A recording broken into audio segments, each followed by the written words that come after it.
Hi everyone, welcome to the June meetup. I'm Benny or Ben. I'm not the usual host of this, but I'm just going to wing it today because I'm the backup. But welcome all of you. I know there's probably some new faces I can see here. So welcome if you're new. Let's see. Does the arrow keys work? Yes. Okay. So welcome to the Rust meetup. If you're interested, feel free to join the Discord if you're not already in it. That's our main form of communication other than the meetup.com. And you can find Brad, who's the usual host here, who goes by UO7D. You can find his slides at that site, and you'll be able to find this set of slides, or the set of slides today, probably there after this meetup. Introductions. As I said before, I'm Benny. I have been living in Seattle for 5 years. I started doing Rust in mid-2019 at university in Australia, but I've been doing it very often since, and I'm a big fan since I'm here. Does anybody else want to talk about what brought them into Rust or who they are? Give an introduction, especially if you're new. Volunteer? I see one hand. Sure. Hi, I'm Connor. I'm a student at Western, but I grew up nearby in Sammamish. I got into Rust a couple of years ago after great insistence from a friend of mine, and then drafted here represents on that. Nice. Anybody else? Going once, going twice. Yes. I see two. That.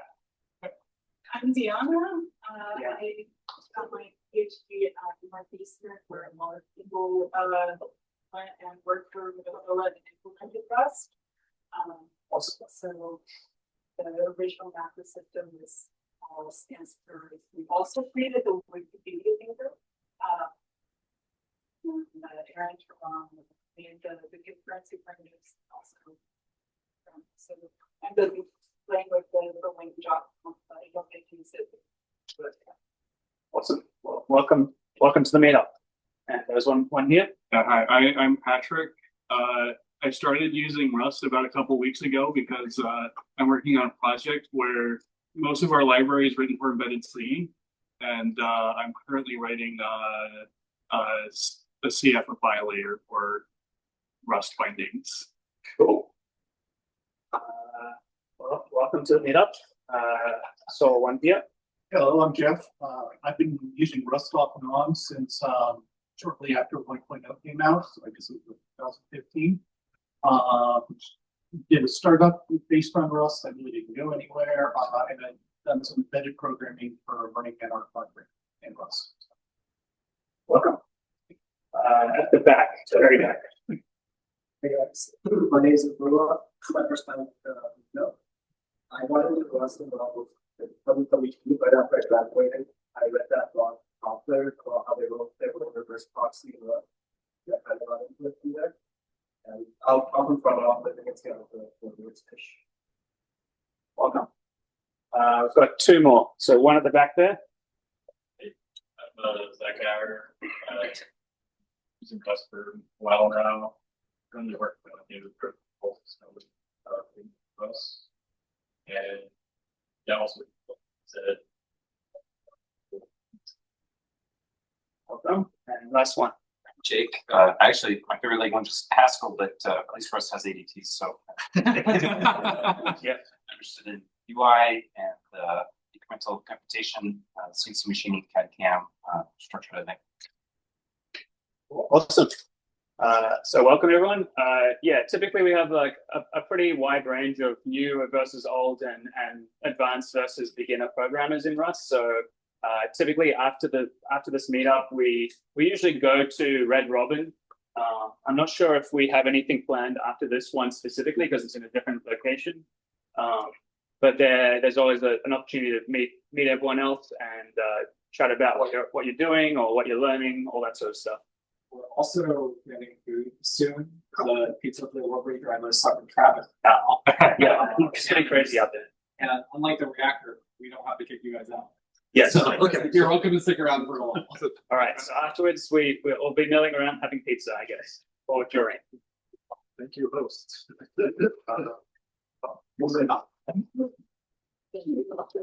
Okay. So just a couple of bookkeeping things. So there's here the dates for the upcoming meetups. I think the next meetup is just going to be back as a regular place in Bellevue City Hall. But if you're on the Discord, they should be marked as events already on the Discord calendar and also on the meetup.com. And just a quick thank you to all of the volunteers that helped work on this. So Ben D helps for the speaker schedule, Carl helping with the video. Thanks for getting us set up before I arrived, and also the editing. I co-admin the Discord as well. Rory, thank you for the scheduling the Discord, helping with that. And Jack and Sandeep are our backups who couldn't make it today. Yeah, and thank you to our speakers. Some other things. Here's the official YouTube channel. I guess if you just look up Rust on YouTube, it also comes up. And then there's Brad's channel. Quickly, is there any news anybody wants to bring up in that's Rust related or generally? I don't have anything myself because I just arrived here. But if anybody wants to bring up anything, now's the time. Going once, going twice. Oh, you first. I heard the IRO computer, which is like a. Could you project a bit? Yeah. Okay. I heard IRO computer launched 1.0, so it's distributed networking with like multi encryption. It's kind of like Tor, but less the next thing. So what he brought up was IRO. My understanding is it's like a peer-to-peer networking library. I've had a brief look at it before, and they just released a 1.0 version, and I think that's pretty cool as well. So nice one.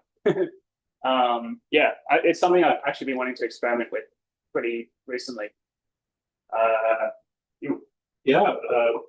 Epic Games just dipped into the software configuration management space by making a new software SCM similar to Git called Lore. I'd have paid money for that probably 15 years ago when I had a team working on augmented reality medical simulation. So they're basically building video games for doctors. And the only thing that was really game focused at the time was Perforce. Yep. And if you decide, hey, I want to run Perforce, they give you a PDF and P4D. And that was not workable. So we just used Git and just dealt with terrible clone times. According to the hacker news spread, Perforce is still the solution. I am sure they are wonderful for the people who want to deal with that PDF. So I'm super happy to see them get into the space, and they wrote it in Rust, which is kind of neat. So I'm keen to see how this develops. Yeah, I saw that posted. I didn't read the article that was associated with it, but it does seem like an interesting new one. I know that there's been a few in the past that people have tried to do, like PyJules or something. Yeah, most of them seem to kind of try and fit into Git's space where they're not as focused on binary blobs, whereas Lore and Perforce have excellent handling of binary blobs. Making a checkout of a repository doesn't grab every version of every blob that's ever existed. Yeah. So there's a few things in there which make it much more pleasant for people who have to work with that. Yeah. Artists, animators, people of that nature. So I'm super excited to see more competition in that space. I think it's been a long time coming. We'll see where it goes. But you know, it's also cool that they picked Rust. That's a strong statement. Right. Such a storied company.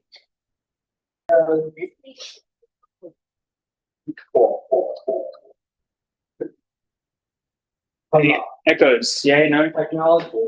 Okay. All right, we're back.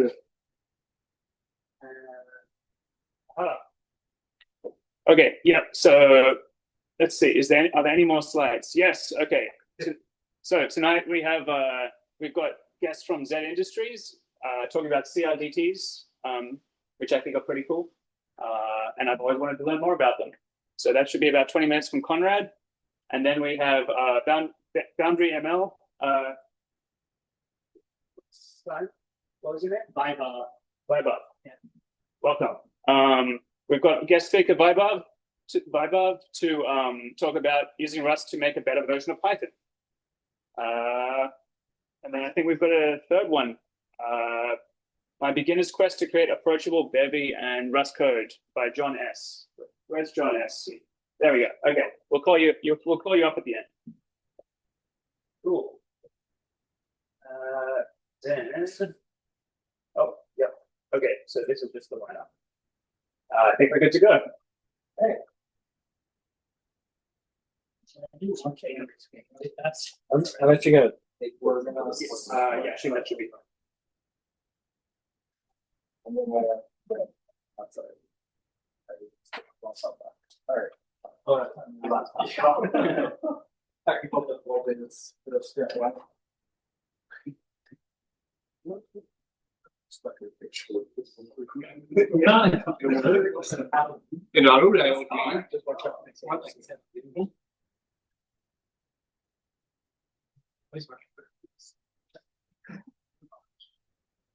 If you were using Teams, I would just have the whiteboard. It is correct. That's that.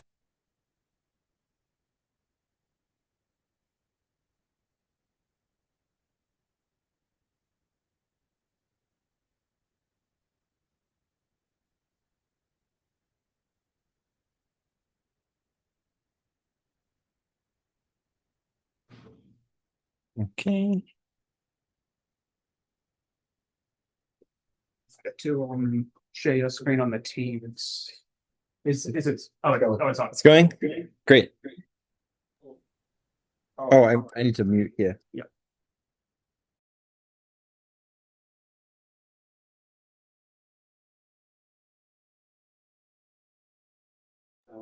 No sound? All right, try Do I need to again. be closer to this? No, it's okay now. Okay, cool. We have sound, we're good, we're ready. Amazing. So I'm going to talk about CRDTs, but I'm also calling this talk, what's next for version control? So think back, maybe you've been programming for a while. What was the last time where you wasted some time or you lost some work because you just messed up with what you were doing? Like maybe you ran the test and it failed, and you had a bunch of logging and none of the logging was showing up, and then you realize, oh, I forgot to save it. Or maybe you get to the end of the day and you commit everything, you push it up, you go home, you relax, make some dinner, and you get a Slack ping and it says, hey, the branch doesn't work. Did you forget to add a file to the commit? Think back to when the last time that was that kind of thing happened to you. Was it annoying, frustrating, maybe a little embarrassing, particularly if you pushed up to someone who you're trying to impress? Let me tell you about a time when I had my first job, like 15 years ago now. This was a JavaScript job, and I was new, and they wanted to give me like a self-contained project to do. And they thought, great, you can build the date picker. And you've probably seen date pickers on websites, these like big rectangles with the click gear buttons and the click the month buttons and the days that everyone hates because they're so slow and annoying to use. But luckily, our user base was pretty keyboard first. We were going after people who wanted to keep their hands on the keys. So we decided, like, we're not going to build this clicky monster of Boom. Instead, we'll give you a text box. So just type whatever you want. And this was a really fun project because you have to like figure out from what someone's typed, like what did they do? And if it's like 3rd of June, well, that means the 3rd of June, but in 3 days, well, that's Sunday. Or if they type 3M, is that going to be the 3rd of May or in 3 months or in 3 minutes? There's like no real way of knowing. You have to build up a whole bunch of rules and heuristics to figure out, well, 3M is probably 3 months, but 30M is probably 3 months. So I spent like 2 weeks working on this. It was super cool. It worked amazingly. And we got to the end of Friday, and one of the things this company did was demos. And so I demoed it to the team, and they're so excited. They're like, this is amazing. Like, you just type in anything you want, and it knows what you mean. I even added support for fortnights, because I'm from the UK. And so everyone's happy with it. I'm very proud of what I built. And my boss says, great, can you just push that up? I want to take a look at the code. It's more fun. So the demos are over. I go back to my laptop, I sit down, and I don't know exactly what I typed, but it was something like git fetch, git checkout main, git commit dash a. And it didn't work. And I did git commit dash a, and instead of Vim popping up for the message, it just said, no changes to commit, working directory. What happened? And so I started Googling frantically, like, what happened to my changes? What went wrong? What did I do? And it pointed me to the ref log. It's like, no worries, you just go back in time, look at the ref log and find the things. And I look in the ref log and I've done nothing in the last 2 weeks. I didn't know yet. You have to commit all the time. So I keep Googling. I find this amazing Perl script on Stack Overflow that will go into your Vim history file and it will like take all the undo logs and it will like put and play them in reverse and build up the file for you. Yes, I got it. So I download the script and I run it and it gives me back the last 100 changes. Oh, but that is not nearly enough. So I'm done, right? Oh, I go to the company chat and I type in like, sorry, messed up something with it. Like, I can't process tonight, but I'll get it to you by Monday. And at that point, I realized that I probably wasn't going to go hiking tomorrow. I was planning to go hiking with some friends and like explore the Bay Area. With that, instead, I was going to be sitting in the desk in my bedroom and just be typing out 2 weeks of work. And that was 15 years ago. And we use better tools now, right? We don't just use Git, right? Right? The funny thing about this is like with the software engineers, like we fix things. And if you look at how document editing has changed, everyone uses Google Docs on Notion or Office 365. They go into their document, they type their thing, and as they type, all of the changes are sent to the server and they're backed up. And that has a secondary advantage of like all the changes go to anyone who's interested in collaborating on the document so they can work on it together. And you can't mess up, you can't lose work, you can't waste time doing this because it just works. And then we saw the same problem with design. We don't want people in Illustrator, which crashes all the time. We'll put them in Figma or Canva and you just do stuff. And as you build your rectangles and big circles, it just sends it to the server. Can't lose your work, can't lose your power. And if someone wants to come in and change the border radius as you're working, then you can just do it. It happens in real time. You can collaborate and build things together. And in all this 15 years of fixing this problem for everyone else, no one has been looked down in the software engineering box and said, oh, maybe we should fix this. On that. So I work at Zed. We are known for building an IDE, a text editor. If you haven't tried it yet, I would encourage you to try it. We hit 1.0 2 months ago, which is kind of on our line in the sand. Like, you know, there might still be bugs, but for most people, it works very, very well. But if you look at the website of Zed and you look at the mission statement, it doesn't say build a text editor.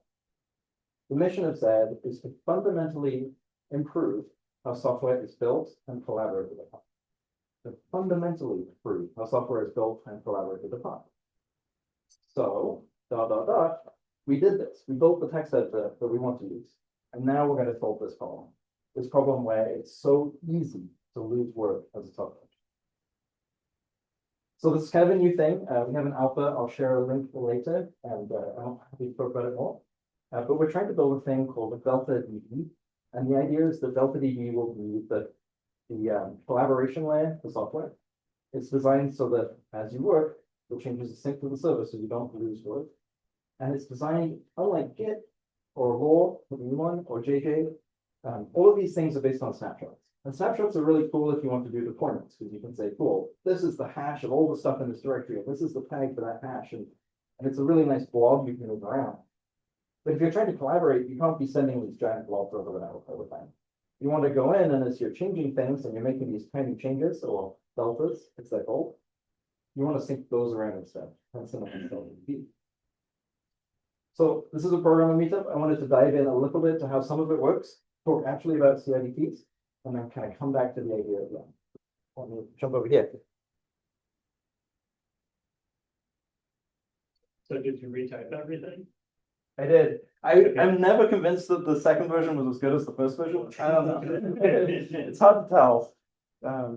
What could have been? It could have been.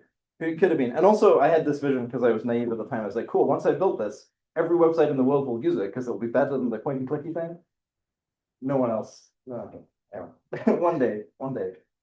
CRDTs, conflict-free replicated data types. The F is silent. The goal of a CRDT is to solve a synchronization problem. So if you're building a text editor on one laptop, as the keystrokes come in from the keyboard, they arrive one at a time in order. It's kind of obvious what's going on.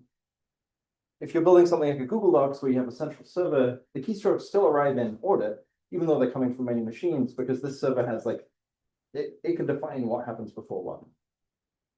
But with software engineers, we like to do things distributedly. We don't have to rely on the central server.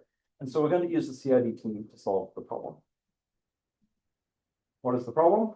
Let's dive into a very simple example. Let's say you want to work on a text document together. You need some way of saying what changed in this text document over time, an edit delta. A naive way of doing this is broken, we'll talk about why, would be to say, I'm going to insert this string at this position in the document. The replace is a range so that deletes can be modeled as like you take a big range and you replace it by the empty string. So how would this work in practice? Let's say that you and I start with this imaginary string activity at the top. I'm over here on my computer and I'm going to insert the C at position 0, and then I'm going to send you one of those edit buffers over the wire. It says insert C at position 0. You're over here on your laptop and simultaneously you've typed REA on your computer and you send me that message to insert REA at position 0. After you send me that message, the message I sent you arrives. And you go, great, I'm going to insert C at the beginning of the document. And so you end up with C creativity or creativity. Sounds about right. Correct. A little louder. Louder? I'll try. But on the other side, if we do things in the other order, so on this side, we've inserted the C that already exists. We have this C-tivity, and then I get your instruction that comes over the wire, and it says insert REA at position 0.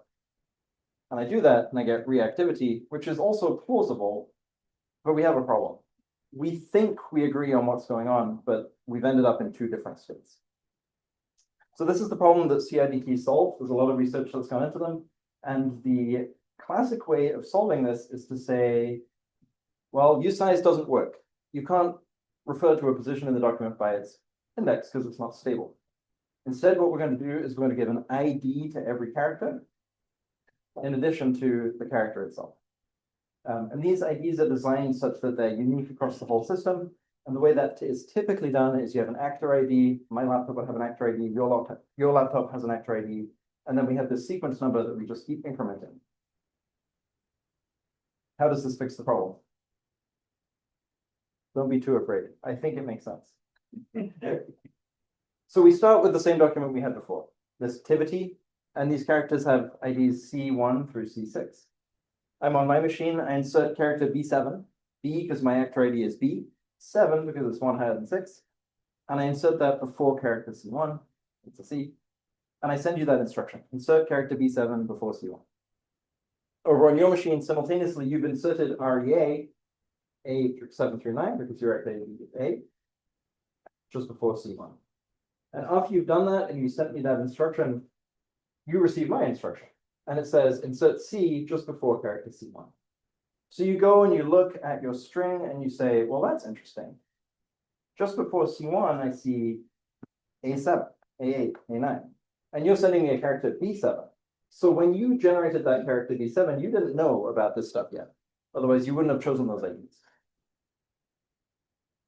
So we can observe that there's a conflict.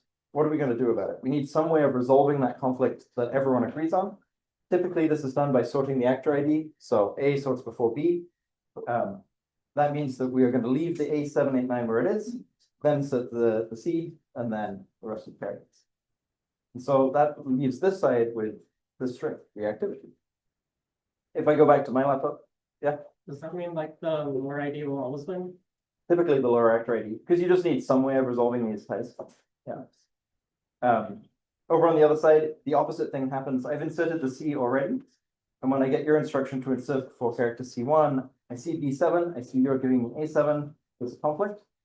We know A goes before B, so I'm going to insert your change before mine, and we're going to end up in the same document state. We both end up with reactivity at the bottom here. So even if it's wrong, we both agree. Exactly. And there's a really fun talk by Martin Clapham on how to implement CRDTs wrong, basically. Because it turns out the choices you make about how to resolve it give you very different properties. So this is the standard solution, and it works, and it's and it's fine, but there are two problems. One of which, if you go back and look at these things, you'll notice that each character, which is typically 1 byte, programs are mostly ASCII, has a character ID, which is typically 24 bytes, because the UUID is 20 bytes and the new size is 4 bytes. And that's a lot of bytes. Luckily, research has been done, like you can compress this really well. It's a very compressible structure, but there's a lot of data to manage. The other problem gets to what I was saying about snapshots. So if we want to build a collaboration layer for software, it needs to integrate with the version control system you already use, which is probably Git, though maybe that's changing soon. We need a way of talking about positions in Git commits. And we tried this, we could go through your entire Git history and add an ID to every character in your entire Git history and build up the entire history again. But it's really slow to do that. So we wanted to find a different approach. And this is what we came up with. So we go back to representing the added delta system insert as a string, just to replace, which is a range of view size. But we give you one extra piece of information, which is what was the state of the document at which that view size was valid. And the cool thing about that is that the version can then be either a Git version, because if you have a file with a given SHA, it's exactly going to be the same as I had, modulo SHA collisions. Or it can be a version built on top of these deltas. So how does that work? This is the last time I'm going to go through this example. So we start with a string. It says tivity at the top, and it's the version from Git AA. I'm going to insert my C at the beginning, and I'm going to send you the instruction, insert C at position 0 of Git AA. Over here, you've inserted the REA at the beginning, and you send me that instruction to say position 0 of Git AA. But as part of inserting this text into your version of the document, the version has moved forward. It has a delta ID as the top A3 instead of the Git ID. So when my instruction comes in and it says insert the C at position 0 of Git AAA, you know, wait a minute, stuff's happening. How do we resolve it? I've glossed over the details a bit here. It says lookup and fragment index, but what we do is essentially the same as the previous slide. Each participant locally has their own idea of the ID of a character, which is local and it's not synced. So we can go back to version Git AAA. We can load up the CRDT at that point. We find position 0 and we go, okay, that was character ID X. We then load up the fragment index for the next version of the string, and we say, where is character ID X? And it's going to say, well, it's right here at the beginning of the activity. We do the same conflict resolution thing that we've seen before, and we insert things in the right order, so we end up with the output. And the same thing happens on the other side. Yes. So effectively, it's choosing one arbitrarily. So it's choosing one consistently. And one of the advantages of not sharing the character IDs over the changes and the deltas is that you can actually keep your own deltas private. So if you look at this, you might have built that git commit up in DeltaDB, building up all of the changes, and then you do a git commit. And you might not want me to see all of the details that went into that. And so you can kind of like end the collaboration here. But when you look it up in your fragment index, you can see all the extra detail that I don't have. But it's essentially doing this exact thing, but with the fragment IDs instead of the shared character. Okay, that's all I wanted to talk about in terms of CIDs. So if we have this ability to be able to make small changes to the code and send them to the server and send them to the collaborators, that gives us two huge advantages. One is you never lose work because it's backed up. The other is you can actually start to collaborate with people. So the way that software engineers typically collaborate is you do a whole bunch of work, you send a pull request, and you wait for a review. And then you get a review, and you wait, and you do the changes, and you have this very slow async back and forth. And that's okay for some things. It's good for compliance review. It's good for kind of like two independent problem solvers. But if you want to work on something challenging or interesting, it's actually really cool to be able to work on it with another human. And I think as people are using agents more and more and like pairing with the computer's fun, you should try pairing with humans. They're even better than language models of this stuff. And now you have the tools to do that. It's not like you have to screen share and like follow someone else's mouse around. You have exactly the same code on both of your machines. You can run the tests. You can explore it with any of the tools that you would use. So that's the idea behind DeltaDB. There's an early alpha with a QR code you can just scan. if you're interested in being part of it, or you can come and talk to me. But just to round it off, I want you to think back to the beginning of the talk and think about the time where you lost time, where you lost work because your tooling let you down. And keep hold of it in your mind, because if we get this right, that will be the last time that ever happens to you. So is it running like a daemon basically? It's watching all the edits of the file, or is it through the IDE that's actually tracking the actual? Through the IDE, Okay. we also sync with files. So it's like an LSP kind of addendum that you could make that does it? An LS. It's like a thing that you can do with the LSP directly, or? It's not that we own the IDE, right? So we don't need to do the Okay. language other stuff. It's like all in the. Can I use it outside of this for my project, for example? Asterisk, yes, I hope, not yet, maybe.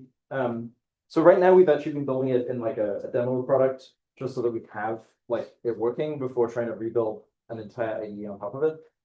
My hope is that as part of moving it into Z proper, it becomes an open source library that it can link into other things. Just repeat the questions as they're asked, sir. Yes. I think it's picking it up. Oh, it is. It's pointing at us. Excellent. All right. For marketing, should you do both things for people who don't like AI collaborators? Say this helps you work with people, but for people who are using AI, Right. say this lets you edit while the AI is doing its work, which right now you're Yes. frozen and waiting. Yeah, exactly. And it's like that's a real problem, right? I don't know if anyone's tried this with an agent, but if you make a change to a file that the agent is looking at, it gets super mad at you. Come on. But we can now give you your own isolated copy and its own isolated copy, and then merge them at the end. And then, yeah, that's a really nice feature of it. Is there a plan to be able to mark any files or lines as sensitive, prevent leaking secrets to the collaborative DB? Is there a plan to like mark bits as secret? Yes, and that's one of the advantages of like those hidden deltas I talked about. The way we do it right now is we don't sync zip files. We can't yet like isolate lines in a given file, but that's kind of gets model 2 and stuff. Okay. Can you describe how it might integrate with Zed? I mean, will it be in a separate panel or? So yeah, can I describe how it integrates with Zed? Yes. If you use Zed today, there's a panel on the bottom right with a little face icon, and that's the very, very early prototype of this. So secretly, Zed has been working towards this for a very long time, and they shipped a really early version. We don't want too many people to use it though, because it relies on a single Rust binary running on a single service somewhere. So the new version is a lot better, but it works kind of in the same way, where you have a panel, you join someone else's project, and it's just like your own project, except it's in a directory we manage on your behalf. So this is separate from the collab panel? It will replace the collab panel. Oh, Okay. No. Yeah, yeah, exactly. It'll be okay. Yes. Then it's helping you to visualize deeps somehow. Yes, we will be able to do that. In fact, Cole, who is one of my colleagues, is working on that right now.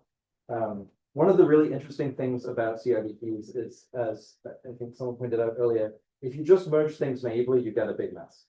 And so one of the things that we need to do, and we've spent a bit of time on, is actually if there's conflicts in the independent things, although the CRDT can resolve it, we try and resolve it in the way that Git would, so that if there's really close together edits, we like give you a merge conflict marker so that you can resolve them. And so it will feel a lot like Git diffs, but we can do it character-based instead of line-based. Talk a little bit more about the Git integration, or like how we branch, or do you like lock down the Git? Yeah, can I talk more about the Git integration works? It turns out it's complicated. So I mean, as all these things. We want to be able to build off the Git versions, because realistically, we don't think we have a chance of getting people to stop using Git yet. And so you build a Delta branch kind of off the top of a Git commit, and there's no real notion in the core of the Git branch. However, obviously, when you're working, you want to know what branch you're on, and you want to do those things. And so we have extra metadata to pull in the branch name. The original plan was to use Git work trees to like add a new work tree to the Git repository. Work trees are terrible for a lot of reasons, but the primary reason is that you might have more than one agent working on the same branch, and then Git's like, we can't do that. And that made us sad. There's another feature of Git you can use where you give it a shallow repository clone, and so like the data is all shared through magic I don't understand, but you can actually have like multiple copies of the refs checked out. So that's what we're doing right now. There are some problems with that, so we'll see it at best. Have you looked at the dark sort of visual for managing dips, or is it really just CRDTs on top of it regularly? But now, we looked at darks and visual. I have visual. Sorry, I have as just like getting my bearings into space. I like that they are patch based, not snapshot based, but they're still not delta based, right? And it's trying to get down to that super fine grained thing. So as inspiration and like the idea of like, oh, we could change things, yes, but in terms of like implementation, it's very different. I'm just wondering, practically, like, how many people can work on it simultaneously? Like, 20 might be overdoing it if they're all. Well, so you're wondering how many people can work collaboratively. We tried on Monday. We have a team meeting every Monday, and we tried to have everyone in the whole company use the thing. And for about half the people it worked, and the other half it panicked for unknown reasons. So yeah, 10 I think is a reasonable number. Okay. And because the unit of concurrency is a Git branch, it's not like the whole repository concurrently. I think that's going to be it. That's going to work out. Are you familiar with the old super project Dura?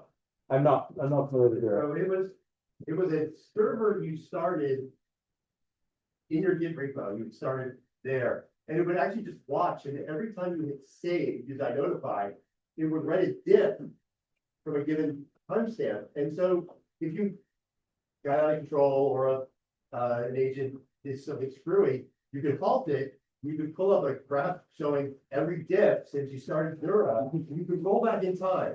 Nice. For someone like me with ADHD, where I like, oh, I can fix that, and fix that, and fix that, and suddenly my PR is unreadable. Being able to roll back to the point where I lost control of my development process was glorious. Yeah. Except it was a really crappy UI, and I had the experience of using it. How does this differ from that sort of thing in terms of design intent? So I guess the problem we're trying to solve is very similar, which is like as changes are made, we don't want to lose them. But for us, it's not like you don't even have to remember to save. I find in an early version of this talk, I was comparing this like Figma where you save changes durably to multiple machines at the same time. But the way that most programmers like we manually manipulate volatile RAM and we don't even save it to disk until it's good. It's like I don't know, it's dangerous. So that's the idea. One of the design concepts we haven't built yet, but I want is kind of the history scrubber or like the undo tree from Vim. So you can just kind of like swipe back through time and see kind of where you're at. But I don't know. That's the nice thing about being an early product. We haven't built it all that. So if I'm understanding this right, if I was mucking about in a function and you decided to move that function somewhere else, it would actually solve that properly instead of just make a big old mess of it, like the. Yeah. So I guess the question boils down to like, can you handle move edit conflicts? Right now we don't. And we don't because Git doesn't, and you end up in this awkward thing of like, is that a safe change to interleave? There are CRDTs that do solve that problem. Someone was showing me one last night where you can like move chunks of the file around, or even kind of a visual style, you move chunks from one file to another file and it retains the identity. We haven't built that. We could add it, but it's dangerous because it's different, if that makes sense. Oh, but I want my IDE's cursor to jump where they move Right. it. Right. As you're dragging it around because of what A question from Zoom. Will the underlying CRDT library be open source? Will the underlying CRDT library be open source? Yeah, the hope is yes. We want to get it to a point where we're comfortable with it and like it's working well. I think if we were to open source it right now, everyone would find all the bugs, and we'd like to do that first. So yeah, as part of like getting this into Zed and getting it like broadly available, it will be open source, but I can't tell you why. What will the impact of like packet losses or latency on the operation of the database? What's the impact of packet loss or latency? The idea behind CRDTs is it doesn't matter, and that's kind of the problem they solve. Is like the latency of a packet could be arbitrary, and you can still merge the contents. And so the underlying structures are built with that in mind. On the flip side, kind of as we're talking about, if two people are making changes to a code base and then you just like jam all those edits together, you don't end up with valid code. And so I think we have it's like 3 minutes right now where we stop doing the CRDT thing and we say, Actually, no, you need to be more in sync with that. But yeah, in theory it works, in practice it's product hard. Have you considered making all of them also Git commits? Because in my editor, every text edit also becomes a Git commit in another namespace. That's cool. Have we considered making them all Git commits? No, but why not, I guess. We have one more, I think. Is your, like, DB, like a full database, or is it just like on a clever schema on something that has data durability already? Is it a database or is it a clever schema? It's a clever schema. Currently the backend is SQLite. And for the really Rust nerds among you, I was talking about all these like fragment indexes and B trees.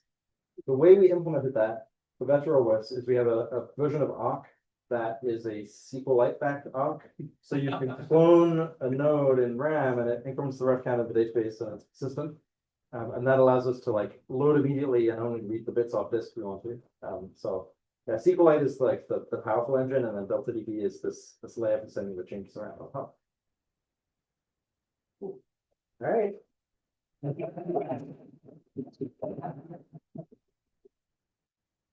Thanks, Conrad, for that. Yes, I'm looking forward to learning more about it. Transition, there is pizza. Pizza. People on it, there's pagliacci. Should we have let's have like a 5 to 10 minute break, and then we'll go grab some pizza, grab a drink, and then we'll come back and see the next one. So thanks, everyone.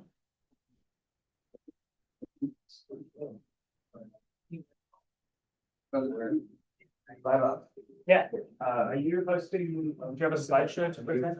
I'll do it on top. Oh, easy. That's true. I only live demo, so easy. Okay, that makes sense. How long you guys been working on it? Fun. I say we've been thinking about it a long time. Like when I joined the company, this is what I want to work on. It started on December when the CEO Nathan went on like AI to interest. And then we actually started the intros, and I was like, I'm following, but whatever. It's I don't even think I read it, but literally, I'm sure I don't know it. And then they like go to structure that logic, slightly different ways of breaking down the, like I would break down the raw string. A bunch of research around like Code is gonna solve, but it's also. Yeah, I don't know. I don't know if anything's come of it. It's like one of those interesting concepts because the problem with code, at least as it's working right now, is you need to be able to represent any ASCII string as Yeah, most of the compilers do not do that. Okay. What about I went to then why did we mention that Notion? Yeah. Like your code based hosting or like their system is so poorly done. If you edit it, like it only overrides it within the block. They start. If you had tickets for that. I remember reading a blog post. They started a long time ago. And that whole idea was like blobs and blobs and Yeah. blobs. But like they're not virtual blobs. Yeah, They're blobs. Or design code. Different design choices. They've made a very successful company out of that design choices. I got your short. You guys. Look at There are very few. Where you get a great principle. From Redmond. How long is that? So It's. I was first time on the Open team. I thought it's shorter than Friday. Yeah. Why the is variants. someone There's a lot of different ways slicing The things? bus would have been fast, other than the train. Really, the thing that I have like Yes, because we were taking the 525, like 520 bridge on the 545. Variant also be. I used to take the bus mic drop. I mean, like, we've been talking about it So it's like conceptually anywhere from for 20 minutes of the giant to an hour and a half. This version of the same, but You know, if I code it in These guys might get a seat on this, I would have reversed it. like when we started working on it again, Well, wait, time to like set it up, but Yeah. time will I'll tell. take the. We were able to use it. You just get on it, you could like bend Yeah, down. giant code base, like, it should be fine, but you never know. There are a lot of people here. No, A few more less than these I sites. suppose that in the past. This is mostly. I ran into this problem, which is like, no frustrating. And it's like, I'm so used to being able to type what I want. Just like, you know, you see that having everything in a tree shape, yeah, it feels wrong. Even though it stops you from making it's like more of an idea that I think is good, but like, how do you make that? I don't think you know. Yeah. But yeah, doing that, like when we sync the ASD stuff, but even the JSON documents, they run into like implement. Oh, maybe you'll figure it out.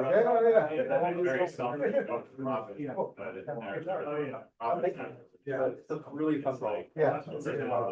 CRDTs my favorite. Yeah, like, okay.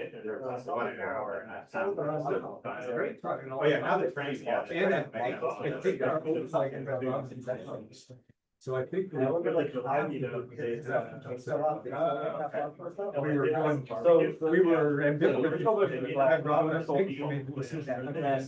through various things that always they.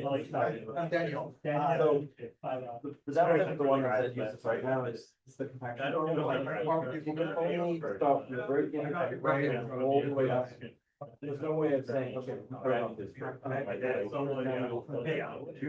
it works fine. But as soon as you disconnect, you don't. I trust, people can go pretty right over. I pretty much only go over. The least that we can use not. Yeah, I think the fundamental is more like something. You go look at the notice log, you figure that's Oh, yeah, yeah, this board is like sitting in traffic and I do a lot of safe for people on the other side now. Like there's no. In this year, so like. Sadly, Seattle, neighborhood basement. And you just don't have it. Not designed for you to get across the neighborhood. Yeah. It's like, is it worth it? That's very savage. It's so valid. Oh, this is so cool. They had that plan, they just can't think of it, but they ran this project right a little bit back. For the ballot, people are probably mad. Yeah, I think, yeah, so let's get. And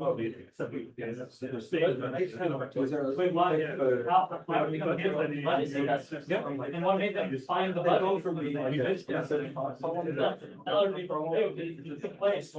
was like, no, you built that fucking crane. You want to bolt in the BBQ barbecue place by the freeway? Look, those guys. He's already gone. He's already allocated. I'm ready. Build it. I'm ready. Like dig into it. Honestly, I understand it's the best thing. Yeah, by the line. I want to go look at that. Questions about like visual about how long it be really cool to control stuff like what is it again? And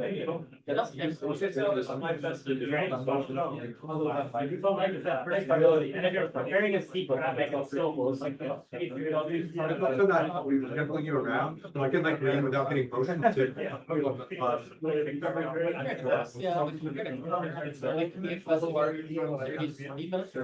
Well, now you I think actively driving it.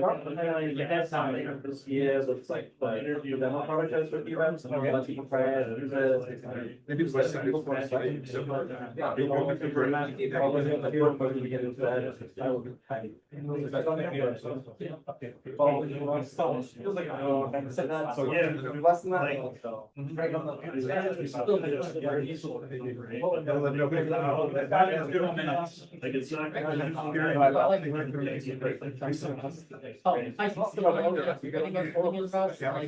years ago, and then we already got a job.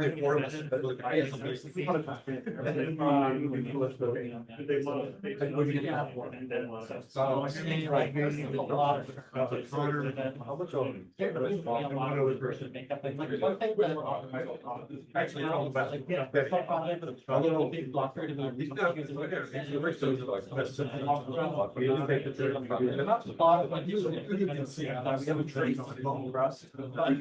that does get twisted, which is, that does get that project. Except for if I was to do all things that actually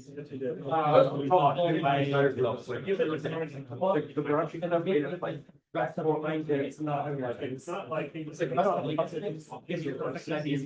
So like most good like. But it's not like, such a, so then I'm bored. Like, yeah, use like scale allocator or something like that. No, I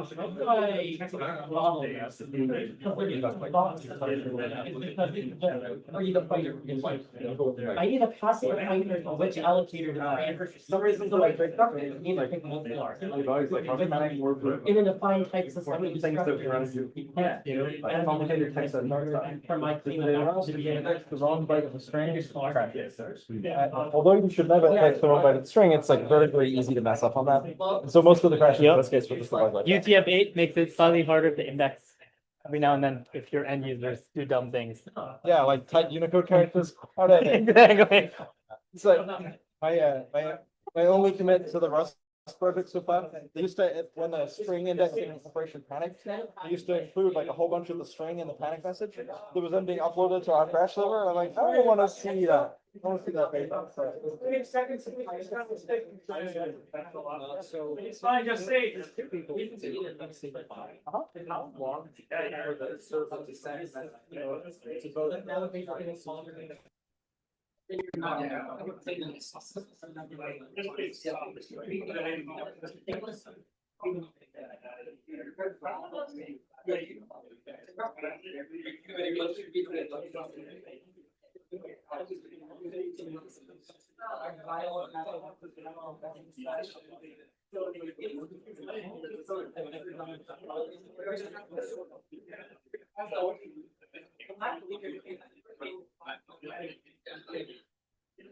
Even though like most people in Australia never have to do it. Yeah, I think like once you find like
All right.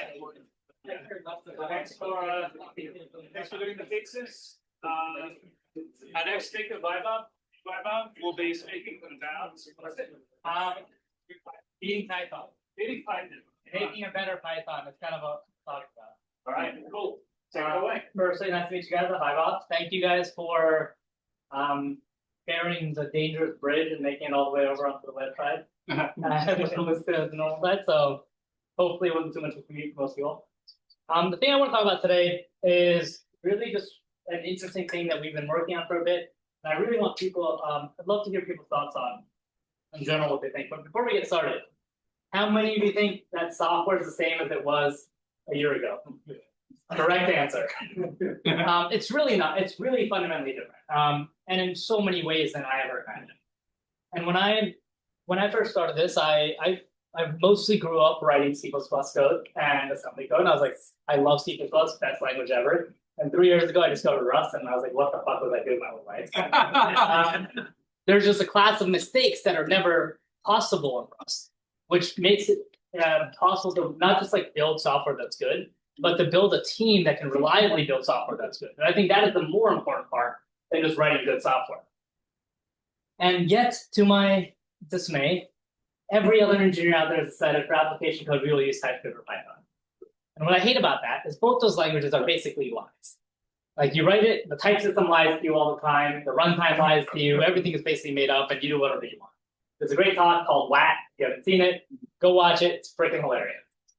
So one of the missions that we started on was, what if you made a language that doesn't have any of the invariants of Python and TypeScript, but also doesn't feel like Rust, but yet has all the invariants that Rust might have? And it starts with the goal of what happens if AI is going to be the primary author of reading and writing code, but humans' main job is to understand code. And what does that really mean? I'll show you a really simple thing. You'll probably see code. If you can't see it in the back, sorry, come closer to me, I don't write. But as you go through this, here's simple code. It probably looks like TypeScript. That is the goal from a looking perspective. But what we're able to do is every single piece of code can automatically become this a quick little diagram.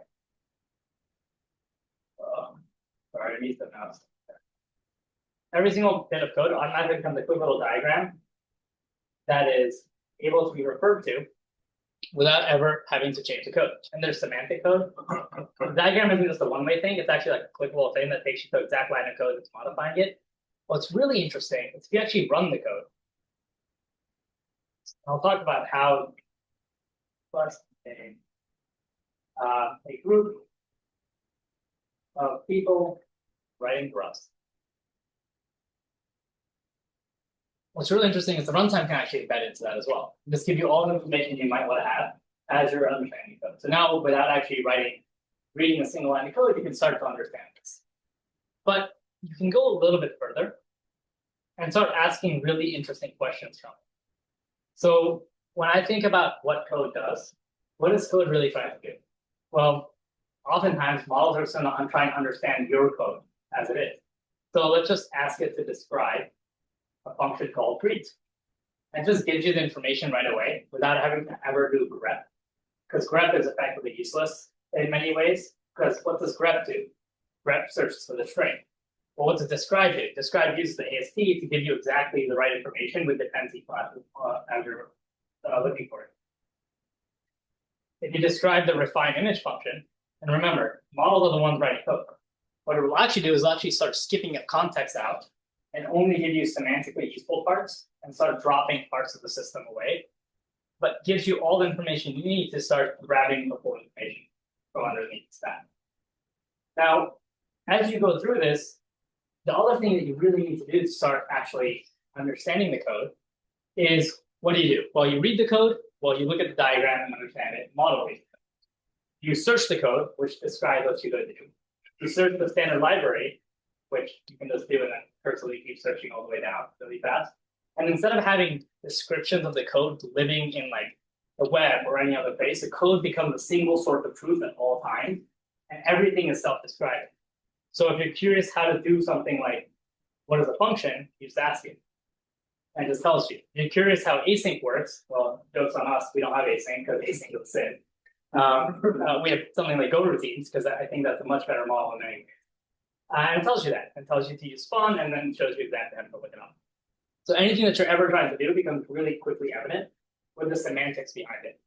But the next level of starting to understand code is actually with the execution model. What you really want to do is you want to run code. And what I want to do when I run code is just call 1 + 2.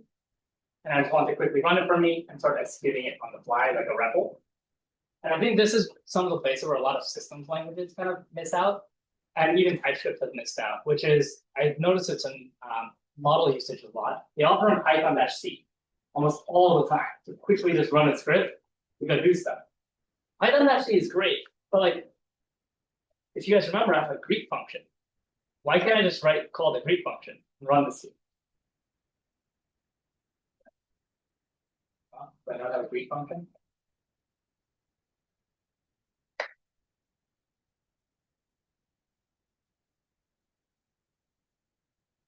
do have a Greek function. Let's do it. That demo didn't work. Let's try something else. Why can't I just like run the Greek function really fast and just like have it dump out what I want without having to go do it? So every function effectively quickly becomes CLI because the Greek function's help command tells me that it takes in name parameter that's described right here. If I pass in a name parameter, it's got a name. Anyone have a name? What is it? Anyone have a name?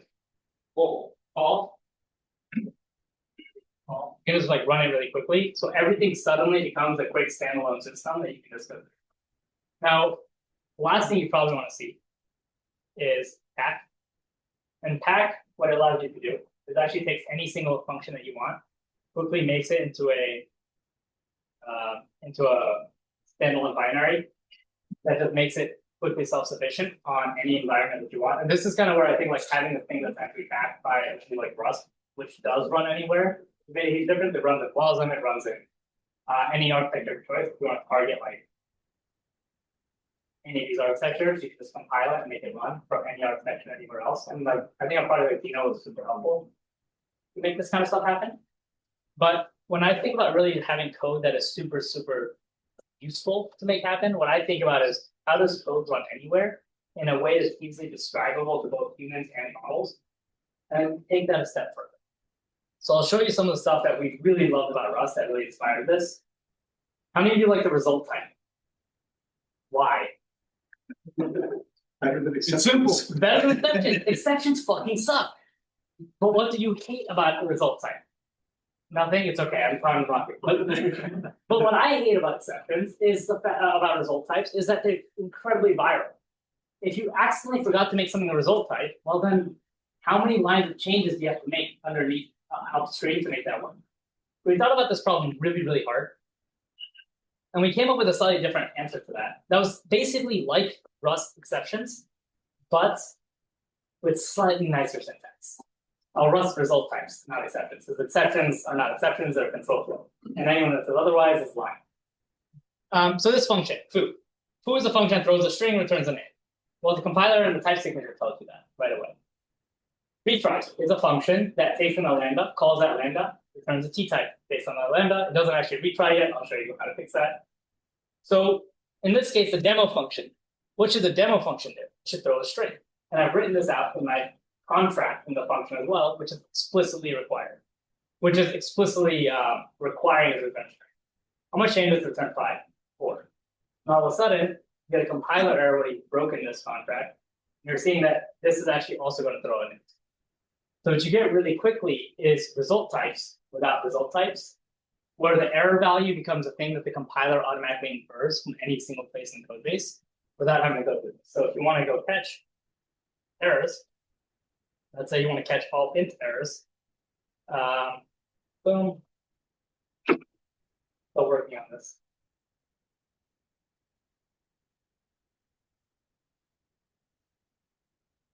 Now this error goes away because this function throws an int. I'm catching errors anytime it's an int. I'm going to run this log, turn a null. Well, the void's already. I'm going to return a null and then go do something with it, and all other errors get caught. If I change this back to a string, what do you think happens? Well, that becomes unreachable really fast because the compiler knows all the exception types. And what's nice about this is, unlike Rust error types, which are purely opt-in, no, sorry, not opt-in, mandated everywhere throughout the code base, which is what makes them viral, kind of like Java's raises clause, except Rust is a much better implementation of that. The difference here is this becomes gradually optimable. So if you're using AI to write a lot of code, what ends up happening is AI can choose what you're doing. You can write prototype code and then quickly harden it to reliable production code as you want. Your API surface, great, explicitly write throw statement to make sure that that doesn't break. Everywhere internally, just use inference to make that kind of do what you want it to do. I'll pause before I question. Can you say your name before you ask question?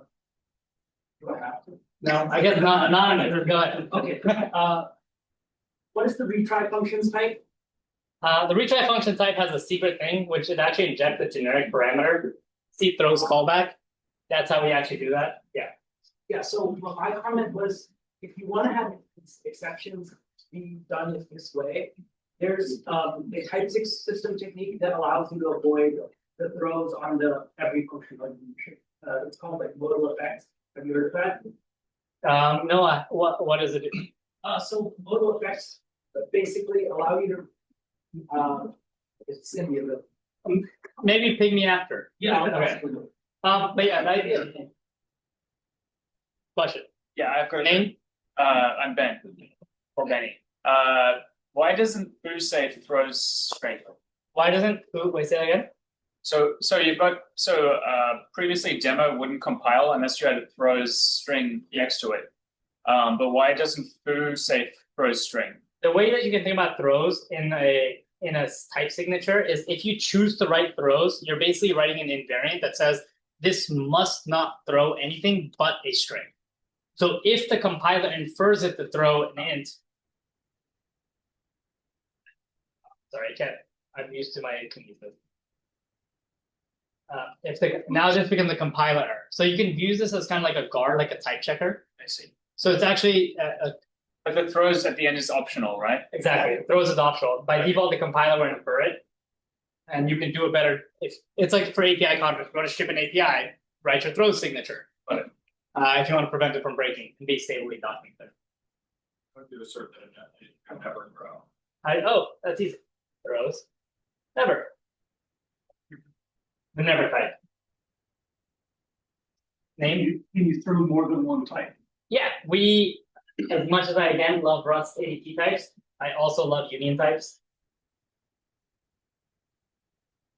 And that should just work.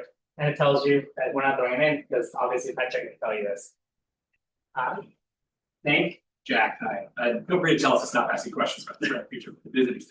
And maybe you already answered it retry that through. What happens when you have a function that takes like a function pointer as an argument or a generic function where it's like unclear what it had to know? Yeah, like this one. Yeah, what happens? Yeah, so what we actually do is we actually look at the compiler, we say all callback parameters get automatic, effectively this compiles down to this without you having to write that code. And it basically becomes an automatic generic that just kind of works. And we do that with like arrays and everything. You just make the type system do the magic it needs to. And when you get this, now the inference does the work. This function throws E. So obviously this one, the caller can also throw E now because you're not catching E. That's like the tack that we have around this. Obviously, if you have containers with lambdas, then we have to do something else. We can't automatically make a container generic because that changes variants and arrays and stuff. So we do throws never by default in all data types, so that you have to do anything. So if you want explicit throws, you have to make it generic explicitly. In containers, but function parameters, we do the same thing. Name? Yes. How do these exception signatures interact with pack? With what? Pack. Oh, but like the binary thingy? Mm-hmm. Well, errors are just values. They just happen to have it in a call path. So there's nothing special in pack. Like if you raise an exception at the end of your call stack, we return a non-zero error. So if you were to chain packed functions together, undefined? I don't know that. If you were to pick the result of Rose function that's been packed into a function. Oh, like if you were to pipe binaries together? Yeah. It'd be the same as having a status code of non-zero in most Unix files. So like whatever like a Unix command does when it does non-zero code is what you expect. So the propagation would matter. Yeah. Okay. Yeah. Sorry, I like asking people's names because it makes it a slightly friendlier thing. And I like knowing people's names. And maybe I'll remember some of them. Russ is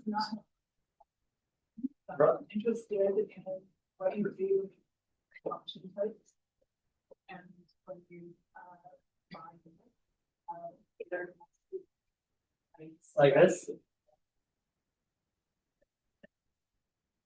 So this will not work because the result is supposed to be a T type because it says T. It kind of just works like it does a TypeScript, except it's not made up anything on a lie. It's real. The runtime actually models the types, and we have a reflection, so you can actually get all the type information at runtime as well. The only reason, as much as I love having tagged unions, I also really love untagged unions. So we ESP tried really hard to make this possible. Now, I'm going to show one last thing. There's a few more things I can show, but I'll show one last thing. Now, this shit is kind of weird. I acknowledge that. It's very, very weird. And obviously, no one's going to write the whole code in BAML. It'd be dumb to say it. I use a different word, but it's very dumb. So we went a little bit further and we said, what if you could just call BAML from any language of your choice and just make it interoperable? You write the code here and it just becomes embedded. Not only does it work as a standalone language, it also works as an embedded language. I think I have some code I can show for this, so I'll just show like the Python side. It also works in Node now, and soon will work in, I think, Go and a couple other languages. So we have namespaces. Everything gets codegen into a thing called BAML SDK. There's a Python function. We had the demo namespace. You saw that over here. You had classes like, where do you go? There you go. You have this class called greeting over here. You can create a greeting class in Python that does this. It's bound to the underlying BAML object, basically amplify on steroids. But it's type safe. So shout obviously will return a string because shout returns a string here. Repeated will also return a greeting object because the greeting object over here. So now imagine you can write the same code once, but apply it everywhere. I think it's a promise of WASM, but like usable in many different environments with the same exact runtime, same exact purpose backing underneath it. You remember that retry function that we had? This function is a Python function. You can actually send Python function across the wire and have the BAML function run it, and it will guarantee it. If it returns an exception that doesn't match, you'll actually get the Python exception back through the wire. But you'll also get the right BAML exception underneath the hood. So the idea is, again, shit should just work. And we try really hard to make things just work. Question, Nate? It work the other way. So if I have a BAML program, can I have it call my Rust crates? So Rust, we would fairly ergonomic fashion. So in theory, yes. In practice right now, no, not with Rust. And the reason for that is we don't yet have a Pi on our team somewhere here. We don't yet have a concept of like to make code, like frankly, as much as I love Mute and like most things are cons, most people in the world don't. And we have to acknowledge that. So BAML SLC is like completely mutable everywhere else. So in order to actually make a binding with Rust, we have to first add the read-only declarative in BAML. Once we have read-only, we can then introduce actually F5 to Rust. Once we do that, we should be able to do that. However, if you're part of the compiler team, you can do interesting things. And for that, we actually have a whole bunch of stuff that we do. That's like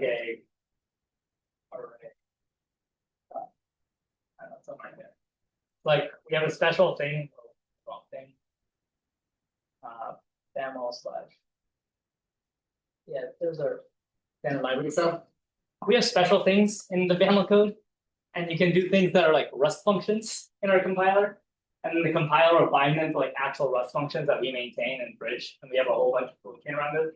We do want to make this like eventually like first class thing. So again, Babel compiles using the Rust compiler everywhere. So like technically, if we make it nice, we should be able to make bridges and packages in Babel that you can write that are like the NumPy equivalent, where you can implement something purely in Rust if you want, but bridge it across the wire and do all the hard work to make that really, really elegant. It's just not the top priority right now. We just want to make the rest of the language work. But that is the goal. We want to basically, like, C Python is amazing, but it's horrible to work with and write against. So we kind of want to get the opposite. Are you not just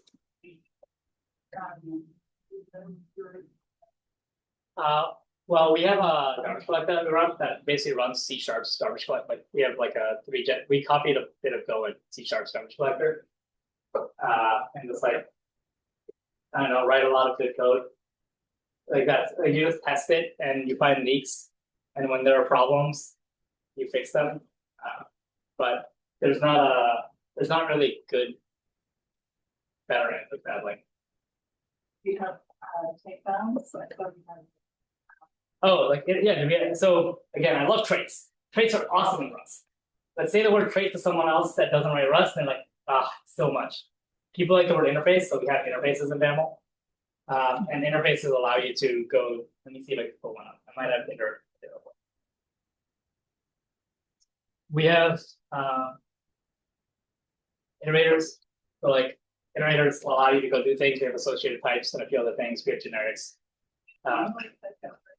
Say again. Sadly, my background is mostly in writing systems code. I don't want to. There you go. That's all right. Hi's here. There you go. That's the right answer. Yeah. So we have like an interface syntax that we think is like much more appealing than like I think the trait syntax. It makes it easier to maintain, but also like I think gives you very similar kind of guarantees.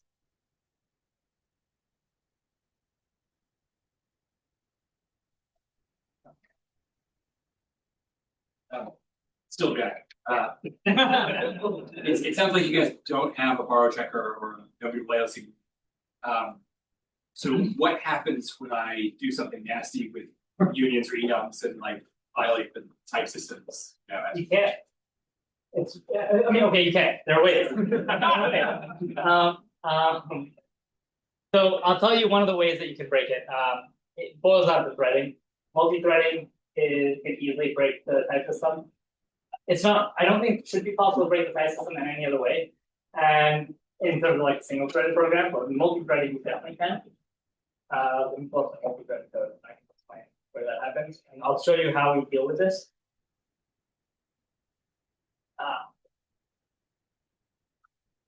So in multi-threaded systems, I have an example somewhere in here. I have a Claude code clone somewhere here, but maybe I have it. Okay. The way that we do threading is we do spawn. You write spawn, everything in this code block now executes into the thread. It just automatically happens. Eventually, you're going to wait for features. We don't do .await because again, it has to be appealing to normal devs like Python TypeScript. So we have to use await space. But this does everything you want. But technically, once you're spawning things, you might have a variable that points to a union that is captured, and then a different function changes that variable. We have one variant union, you did a match arm, and you kind of got in the wrong arm, and you did that. How do we get around this? We just refuse to type narrow in some situations. So you might do a match, you might say that something is some value. So I'll just show you what it is. All right.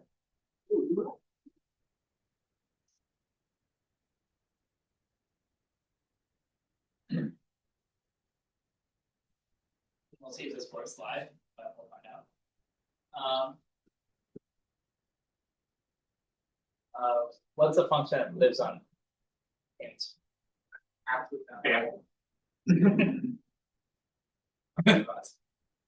Max value. Leading zeros. Leading ones. Huh. Right. Okay. Oh, what was the bug? Well, okay.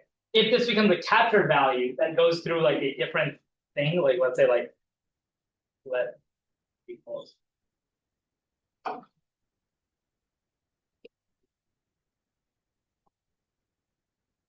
Well, compiler bug. Well, what it should do is they should actually refuse to actually let you bind to X directly. And now if you have this, then this will actually complain and not let you rebind. It'll require you to actually say as if every single time. The way you get around this is you say like let Y in, and now you can do something with this. Because now it's captured. So this is how you have to do rebinding. This is the one trade-off where it's slightly less ergonomic, but threading is very important. I think async is horrible because I don't want to have two code bases, async and non-async, for the same things I want to go do. So we solve that problem this way. I think we're out of time. Cool. Thank you guys for listening. Hopefully it's interesting. Come talk if it is.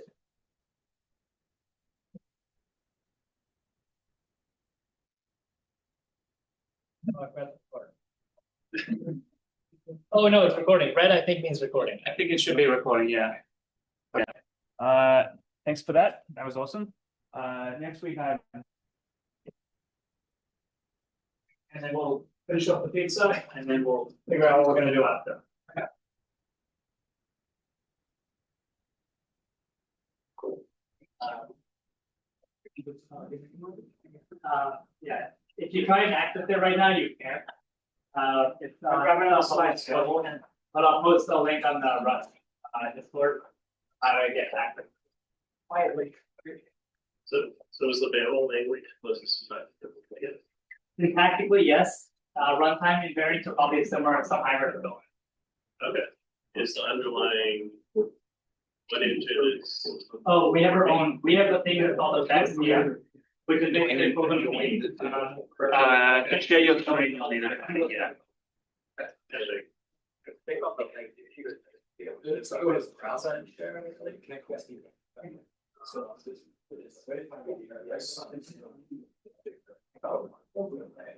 yeah, because it's like super. It's also we should love get them pulled up. I think it's I mute your computer because the mic is over there.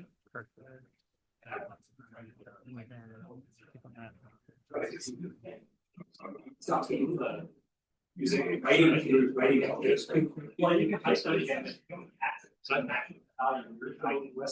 So stay actually you can I imagine I imagine that it's basically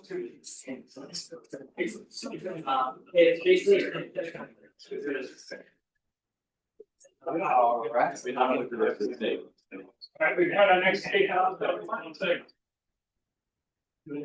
want to grab some leads, so space the names go ahead.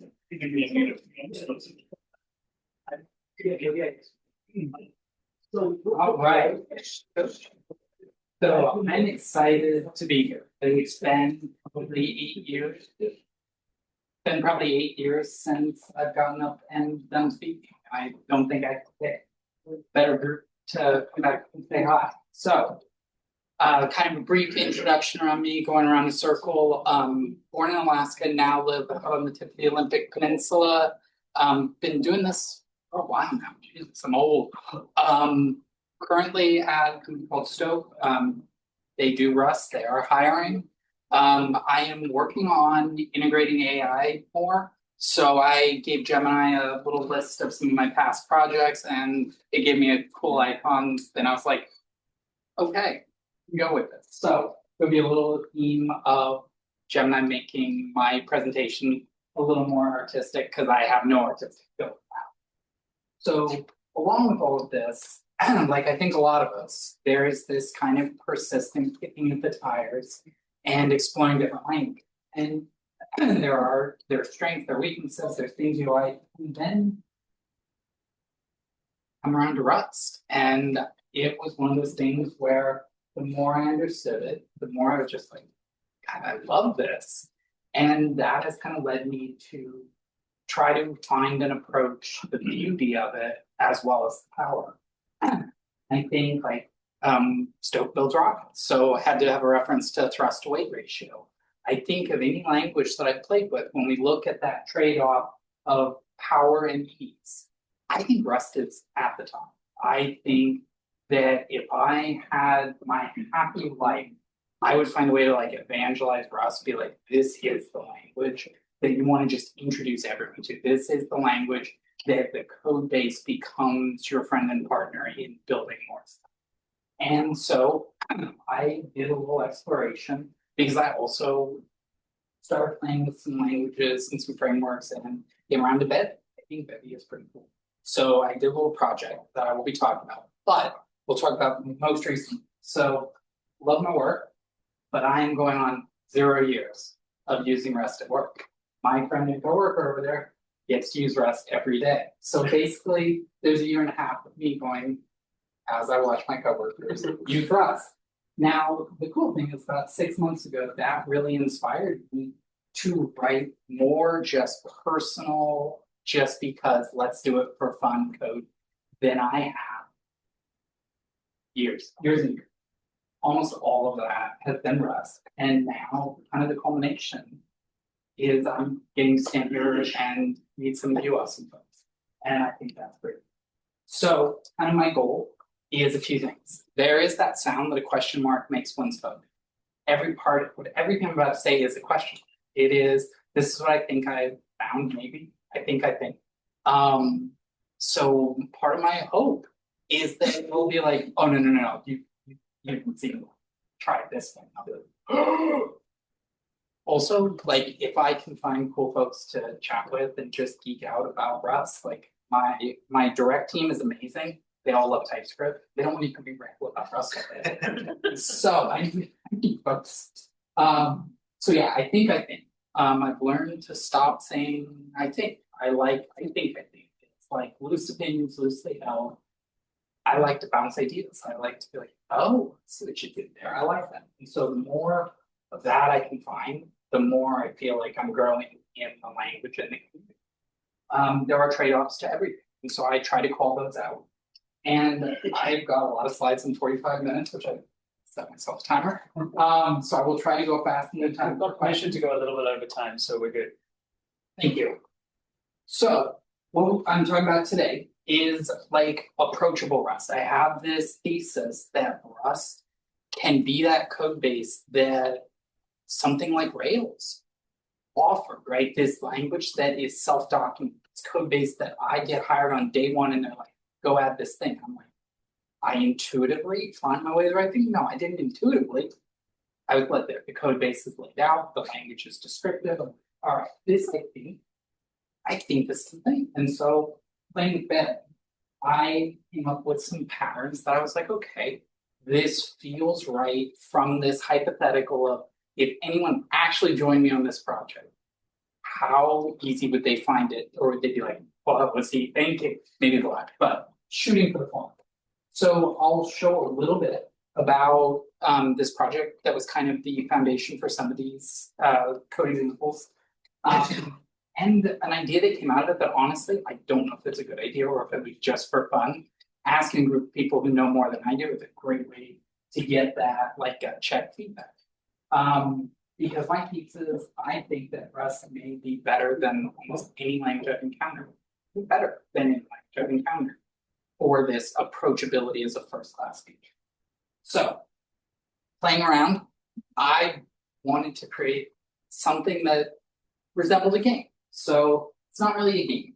It's more of like a sandbox, something to whittle on that has some of the things you might find in the game. It's pretty small. It's about 20,000 lines. It is barely scratching the surface of what you would actually need.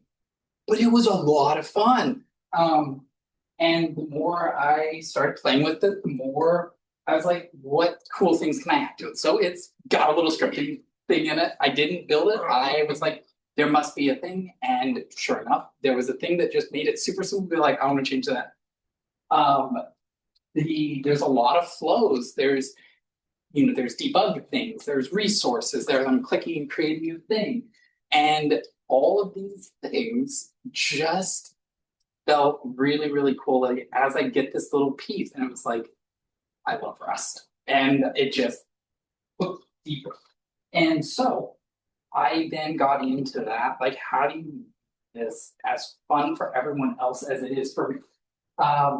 And so I was like, okay, any component system. This is kind of the foundation of Bevy. It is, to my understanding, kind of taking hold and becoming a popular paradigm in a lot of other game engines.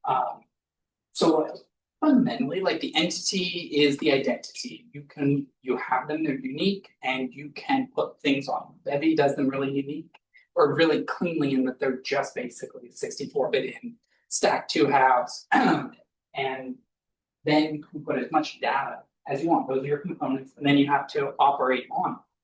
And so in my model, I might, okay, there's some things that are structures, some things, both structures carrying and planets that have it, might have resources, got selection, I've got kinetics. And at some point, as I'm like figuring out how to describe this, I'm like, it turns into a spider web. If I do it the first few times, as I'm like, what is this thing? Can I just get something working? And I was like, okay, so it's a spider web, but it's really cool spider web. And I was like, but it doesn't have to be. And so that's when I started digging deeper into what are the primitives that Bevy provides us to allow us to take this functional thing and make it easier. And a big one is the system param. And so essentially a system param is if you have the system that is taking these things it needs, saying I'm going to make a query for all of the entities of type structure that have with display, all my things. And maybe I want to do some operations on that. Could litter that and copy paste it through the systems. But instead, maybe I do this extraction on it. So the system param needs these things and it has these operations. And what I found is as I started to apply these, a whole lot of things that I kind of knew were repetitive started to dry up in a very, very satisfying way. And so looking at this, like if we have I got to spawn a base to start a game. And so I'm pulling these things in where you see, then I'm saying, what do I actually need to do this? Well, I need to be able to put new commands into the system. I'm going to need access to my models. I need to know where things are in 3 space.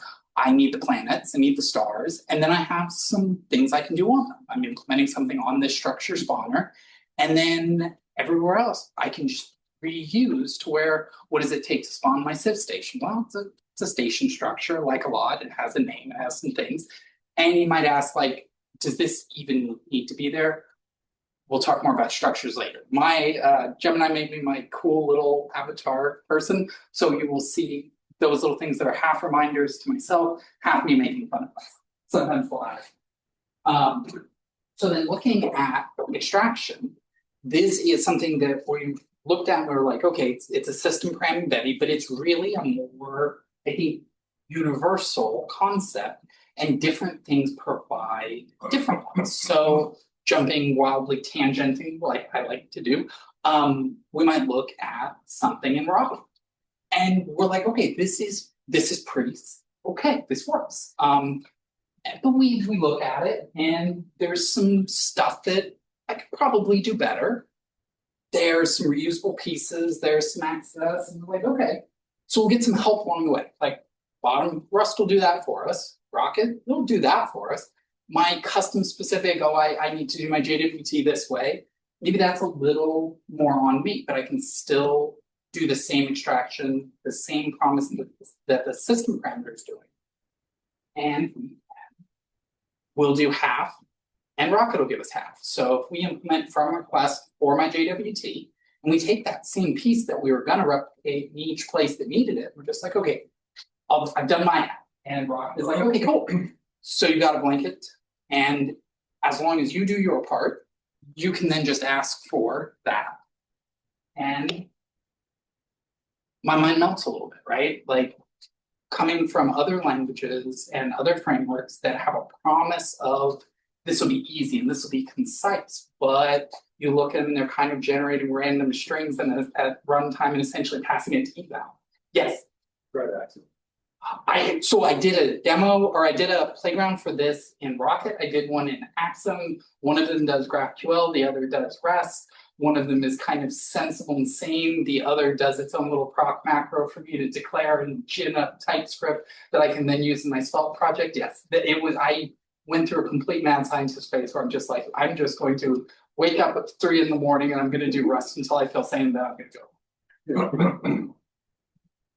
So, and the cool thing about this is there is so much here because I'm so spoiled that I can sit here and ask for exactly what I want. I want my S3 connection and I want that authorized thing. And Rock is like, okay, no problem. You've got something powerful and very rigid in like it needs to have something that conforms. And I'm sitting here right now, I just want YOLO my thing out. And it's just generating an adapter right then and there at compile time safely. This is cool to me. This is really, really cool. And this is where I stop with one of my I thinks about magic versus automation. And there's a lot of languages that will give you magic, but behind that magic is a whole lot of meta programming that can get out of control from a performance standpoint, from the person left the company doesn't want to understand this anymore. And Rust is not that, right? Rust is automation that feels magic. And after that feeling and the kind of having it click in my head, what I think the difference between the two is, I'm going to favor the automation that feels magic every time. But coming from 10 years in Rails thing, and then forgetting everything about it, and then saying, hey, Gemini, can you gin something up for me? Looking at it going, yeah, that looks about right. And then comparing it to Rust. Like, this is part of where my feeling is that, like, Rust is that language that, yes, it's super fast. Yes, it's super powerful, but it is also like the size, it's pretty information dense. It's pretty easy to read. And I'm like, every team should use this. And then I go off on my crazy. So back to bed.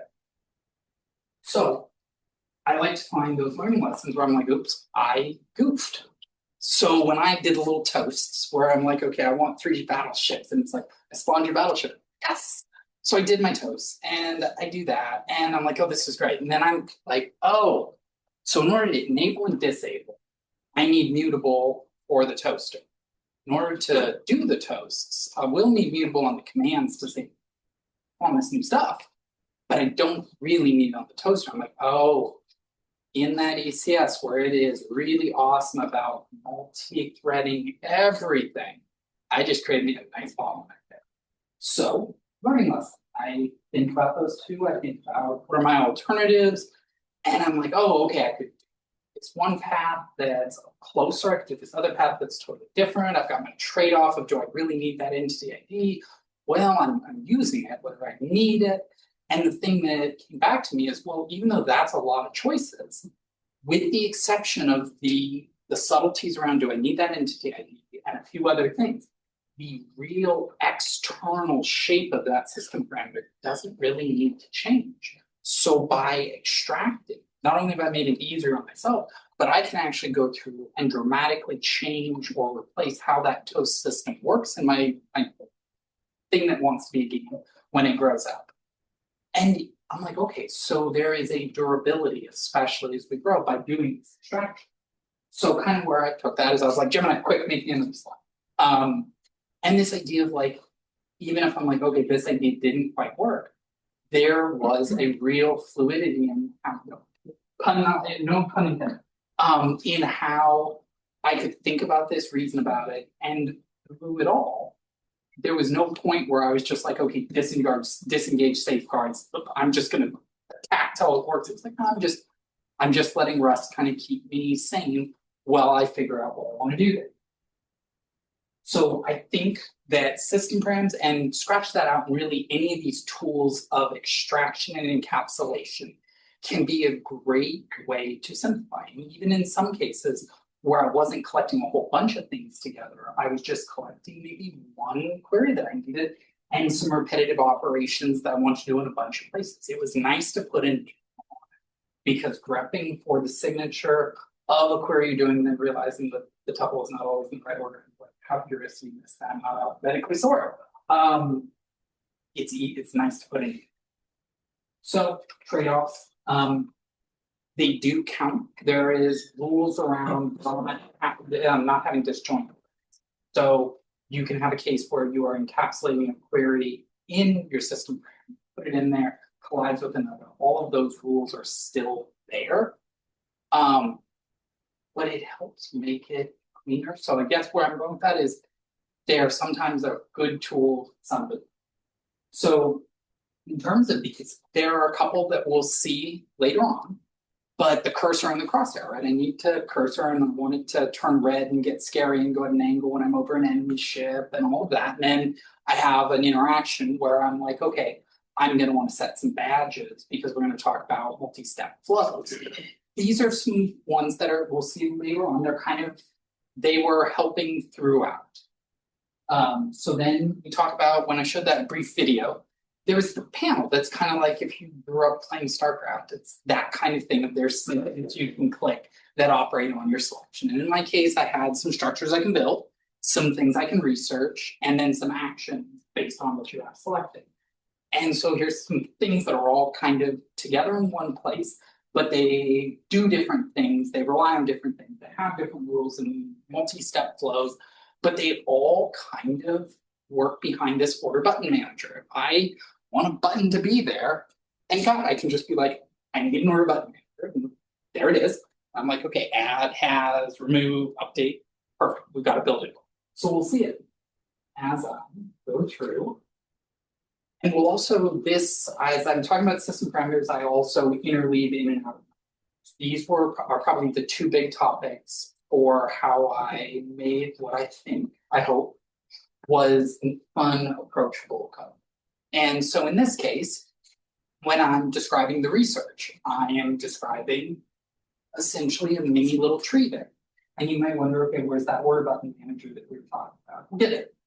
Because behind that is a macro, and we've got this idea of a registry. That is a place where when we enter and we exit, we register and we unregister, and we've got this update research accessibility. And so what would that do? Well, so as we're continuing through, we get down to this research button where basically for each of these things, I'm going to need a button. I promise, bear with me, we're almost there. And then we see our first case where we're just like, okay, for each of these research buttons, I have some rules around whether we have it.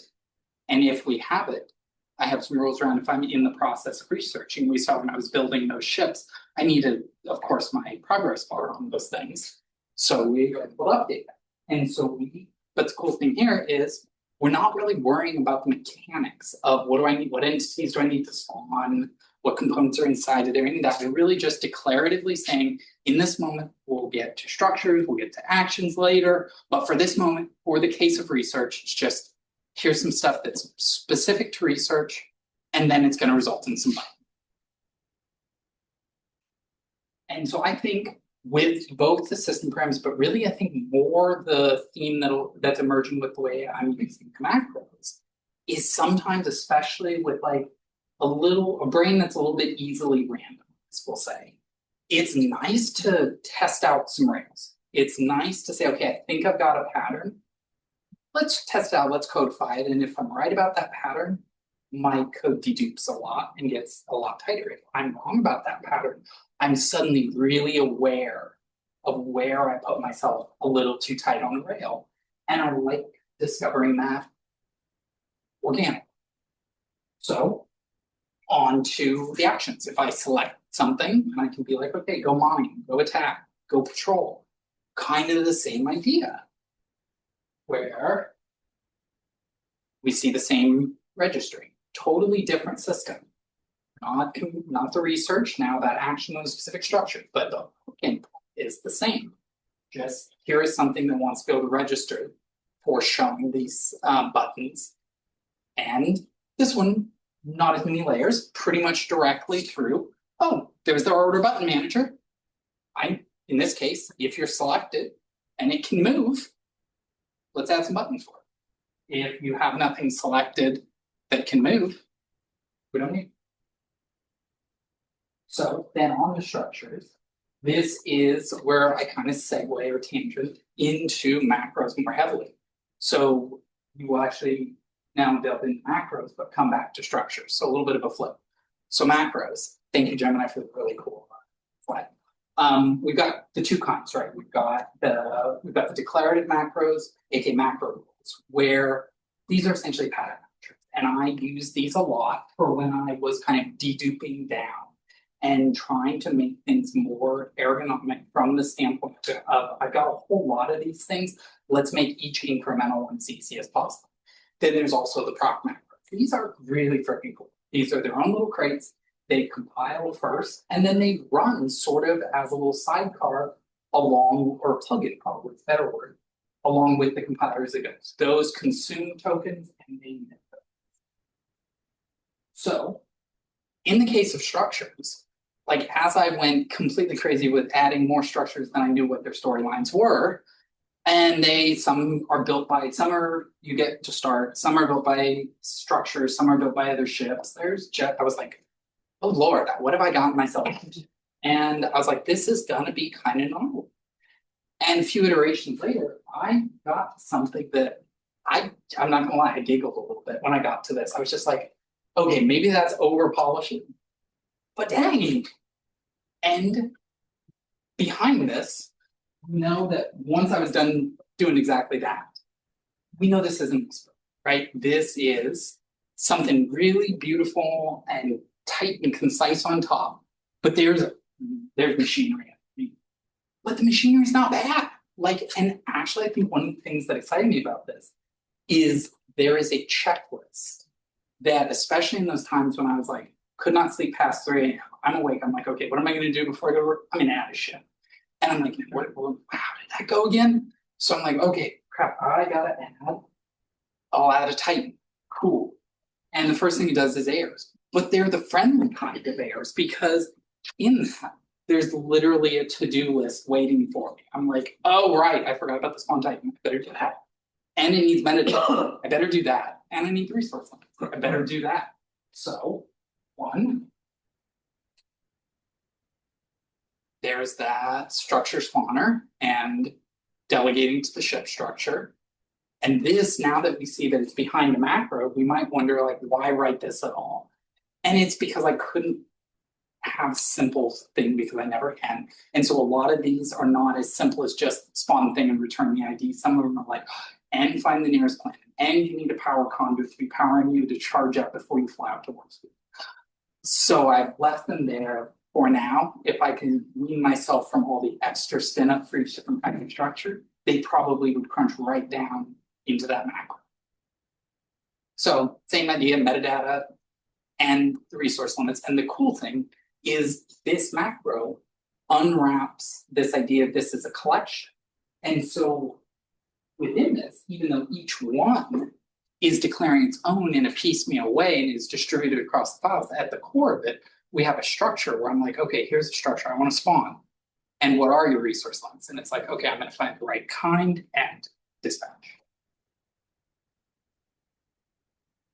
So spinning back to the orders, if we're tired of seeing that registry.register, I like it when I see a familiar thing. I'm like, oh, I remember this part. I know what happens next. There's a button that appears there. And I'm starting to get the pattern of like, okay, inside of there, I'm getting those structures and figuring out what I can do. Oh, the order button. I'm like, wait, I bet I know what comes next. Has an update. Yep. So each of these different things, different roles, different responsibilities, really the only thing in some ways that they share in common is that they have a button in that little box. They all do come back to a consistent interface, and none of them care about the specifics of how I put together that little sidebar where all the actions are. And I'm like, okay, that's cool. So the other thing I do is I make a lot of mistakes, especially the silly kind that involves flip-if letters and the like. So in this case, one thing that I like is not having string paths inside my Bevy code, where if I rename that, do something silly, I can defer an error to where I really don't want. So little helper starts to emerge in my build RS where I'm like, okay, so I have some things that are kind of fundamentally similar. They're folder organized for what they hold, but structurally, they're each just collections of pictures. And I would really like them to just kind of flow through and manifest to where we have those like action types go to. So if I mess something up, the earlier that the type system can tell me that, the better. So kind of the same way as the errors that become helpful checklists to, oh, I need to add a new chip. Same kind of thing. If I can save myself from my own problems, maybe I can help make a code base that doesn't bite teammates someday, for example. So orders are one of the three kinds that we looked at. They're a little different in that they're not spawning something new, not interacting with a research tree, but a lot of them are multi-step processes. So we have something that started kind of like this, and then pattern starts to emerge, and I realize, okay, I'm not too far from something that looks kind of repetitive. When I hear repetitive, I'm like, oh, I'm gonna do it again. I'm gonna figure out what is the repetitive part, what can I pull out, and what are the orders? I'm like, I like this. And this kind of cleanness, like, what am I doing here? I'm making maybe unnecessary, but really readable DSLs nested right at the start where they're relevant, and they are taking care of a whole lot of repetition and boilerplate. And since I'm not necessarily the best at remembering to do the exact same thing a whole bunch of times over, they're probably saving me from silly errors. So another, I think, when I find those areas that are easy, but kind of verbose, kind of repetitive, sometimes pulling that repetition out into something that's really memorable and self-descriptive can be a nice way to create familiarity in the code base. So on that topic of order, and I promise talking about kind of a multi-step thing. So the Titan is the tugboat of my little wants to be a game someday when it grows up. So in that, we have different steps. We have to figure out which tug we want to do the towing, what we want the target to be, where we want to take it to. We have to coordinate that across a set of systems that don't really know anything about Titans or towing or anything of the like. That little cursor that turns sideways and turns red over an enemy is an example of that system.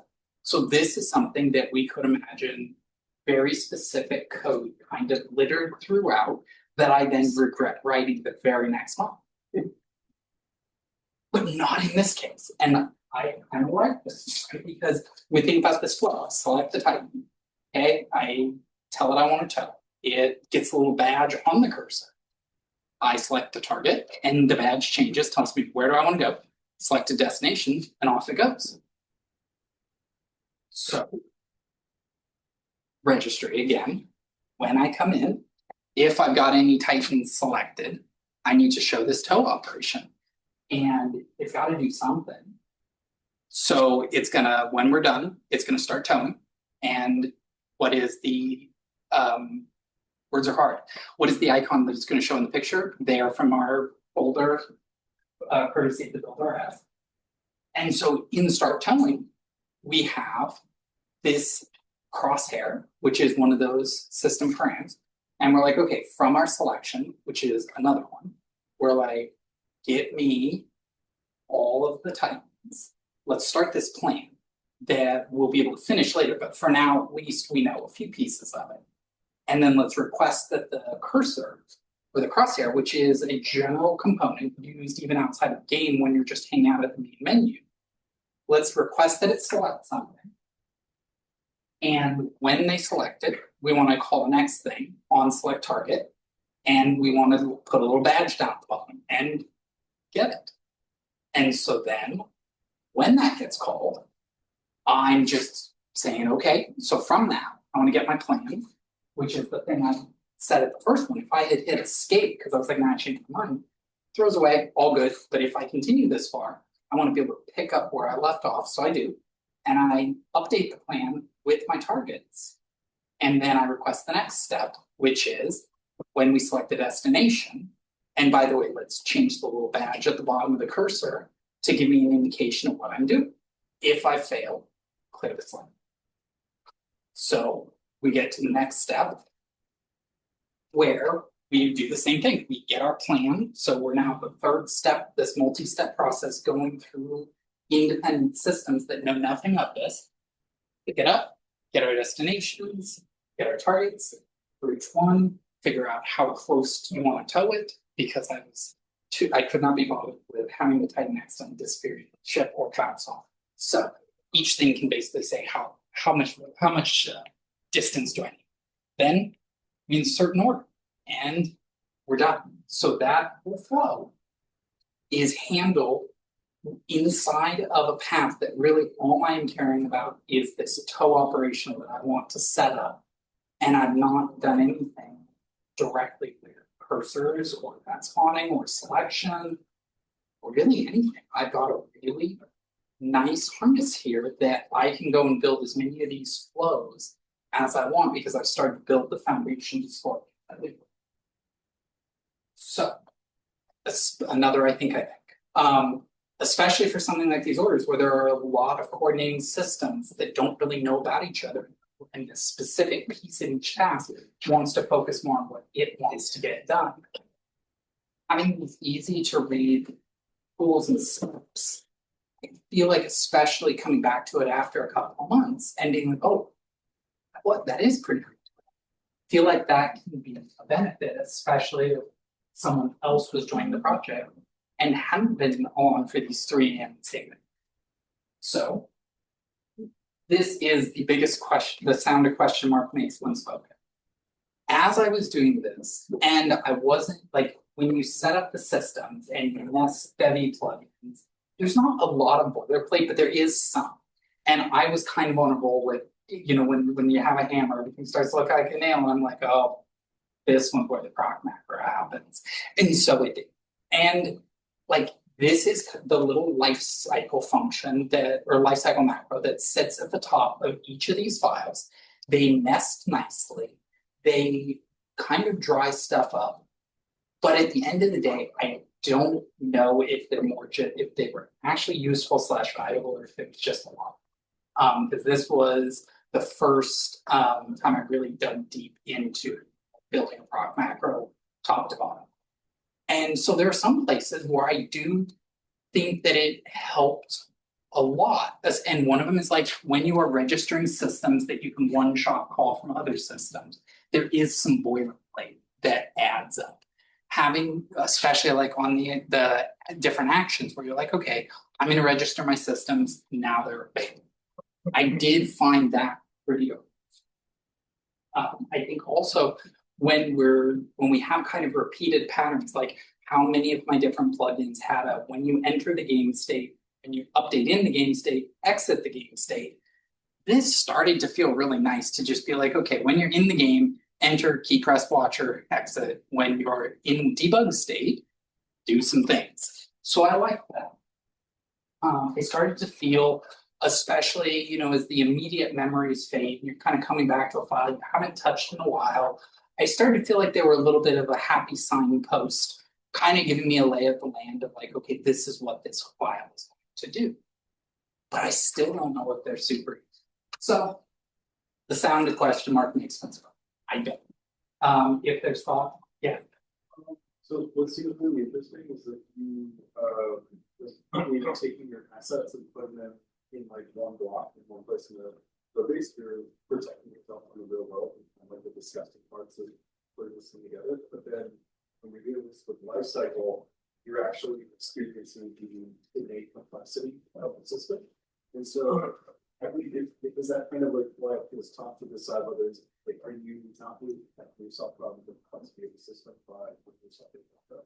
That's a really good question. I think what it is trying to summarize that question and to the yeah, you betcha. So the question, as I understood it, was that it was a really astute observation that in the case of a build RS and pulling things together, we are protecting ourselves from a risk of the outside world. Where in these cases, I'm not really taking anything away. So is that why I hesitate as to whether this is useful or not? And I think a lot of it is I tend to do a gut check, even on my own stuff, of is this really a savings And like a lot of those macros that you saw that dry things down to like pure beauty, they're not that bad. You look at the macro rules and you're like, okay, I totally see what this is doing. Whereas if you look at this prop macro, it is walking a syntax tree. It is like there was a piece for like, I have fat arrows everywhere. So I'm like, okay, I want to pull some tokens for the fat arrows. Yes.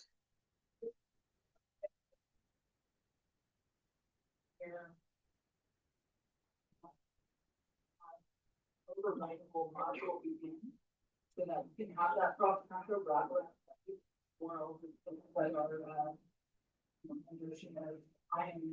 and writing in a different language. Language is defined by this over. So all of that was in module begin. You have piqued my curiosity. I would love to talk more. A lot of these things were inspired by Rapid. Okay. The macro system were from Northeastern Bevy. Fantastic. I'm gonna, if I may, I'm gonna come ask you more questions later. Thank you. So, coming back out of the prop macro world into one more 7 minutes. Oh, I've got to go fast. I'm gonna talk even faster.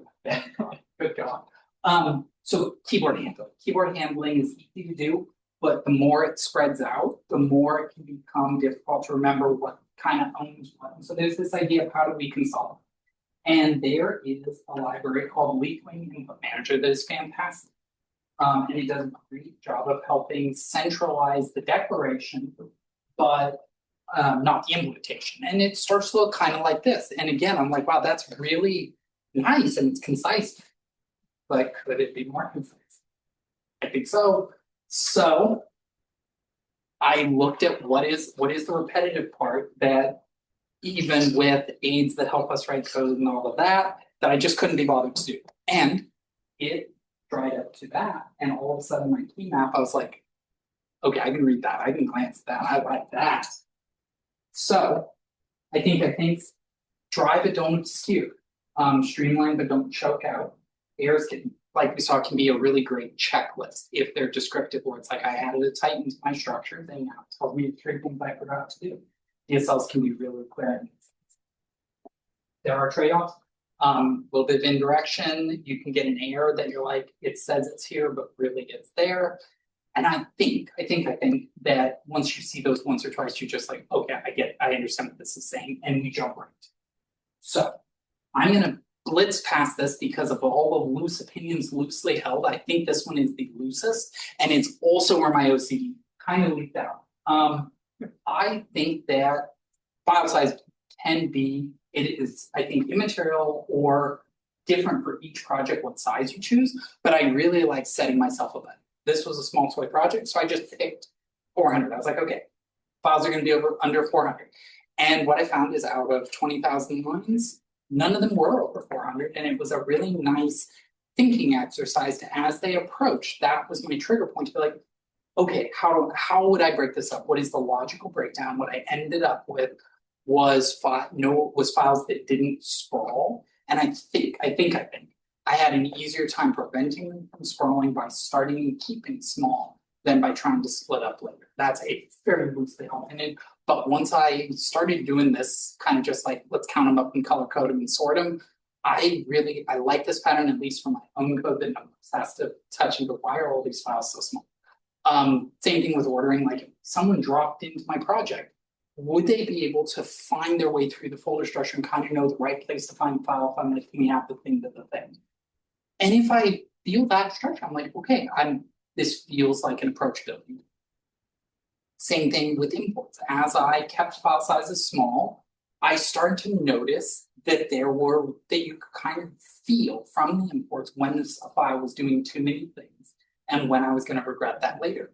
And that, I think, kind of held, and even holds across to some of these other pet projects where I'm like, okay, some of these do just kind of read like they're about the right logical size. They're doing the kind of single responsibility. They're doing the right thing. I'm like, sweet. And I'm gonna go even faster.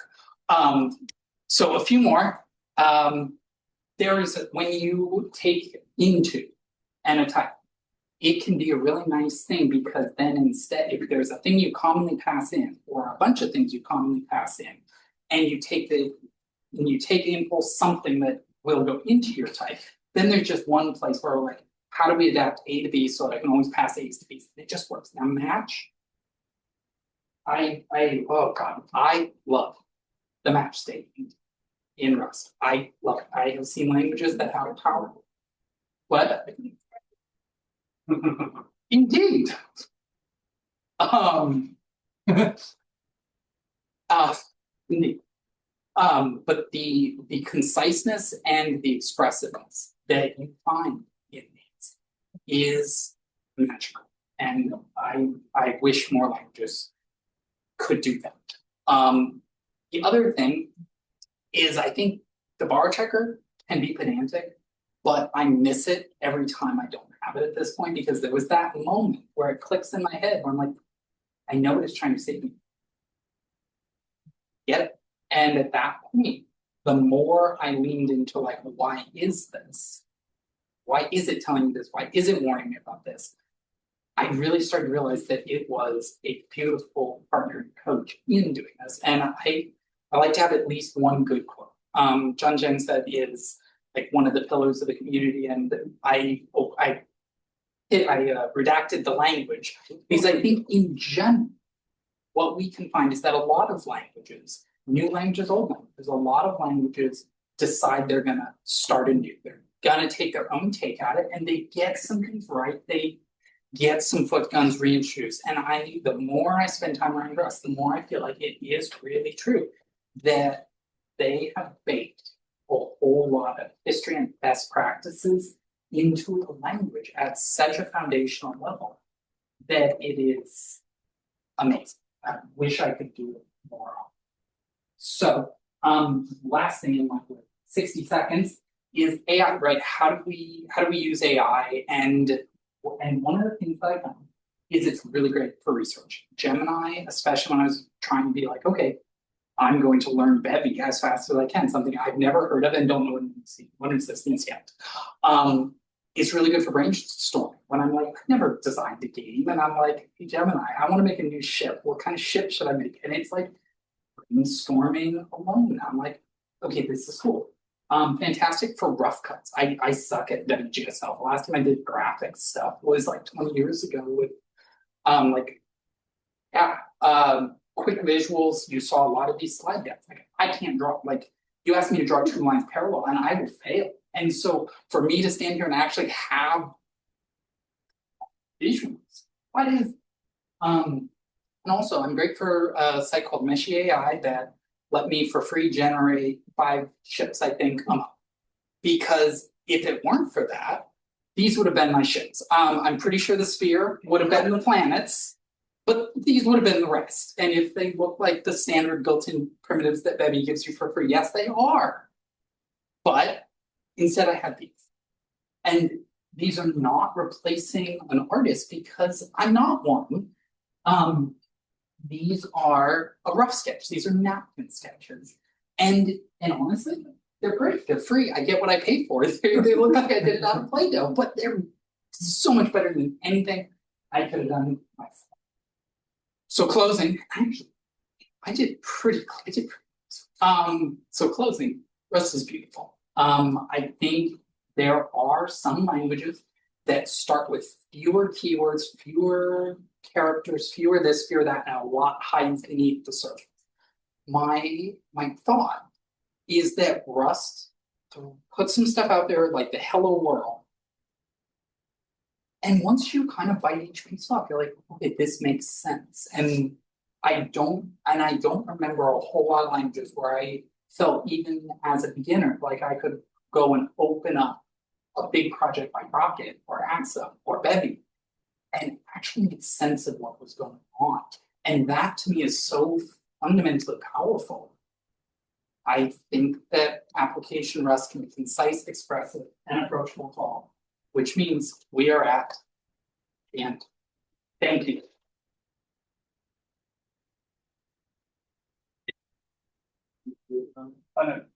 Oh yeah, I think it's really funny. I love that quote. Can I say what quote Yeah, so that one's about Go, right? And I think, what's really amazing to me is I wrote Go for like 5, 7 years, something like that. And Go was like, I hated C++ and Java. I was just like, that broke my brain. And I didn't know anything about Rust. So Go was like, really got me into programming. And I think what's hilarious is that Go's asynchronous is really clever and nice. And then Rust safe, it's just so much better. And like, when Rust came out and I started learning that, I was like, oh my gosh, like, wait, it's like I'm learning things that are actually making me go smarter as I go, because Go kind of teach you this like one level of, you know, when you get to do some program design, when you get good about concurrency, but like, you kind of, your ability to get there is not the level or whatever. But I just think it's a really fun book because the ergonomics in us in certain places just aren't quite there yet. That Go does have, but then everything else is so much better. So, great talk. Thank you. I'm grateful to all of you. This was really cool to get back out and stand up and talk. Thank you for listening to me ramble. Thank you.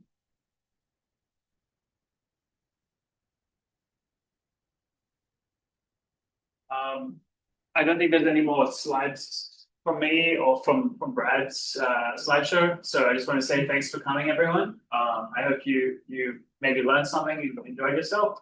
I think we're still technically going to be here until like we get kicked out. I think that's the plan currently. Stick around.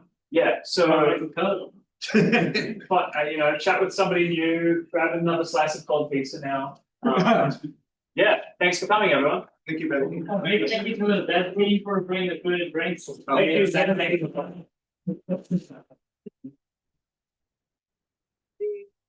All right. Cool. Thank you, everyone. Stop it eventually. Like that comes back.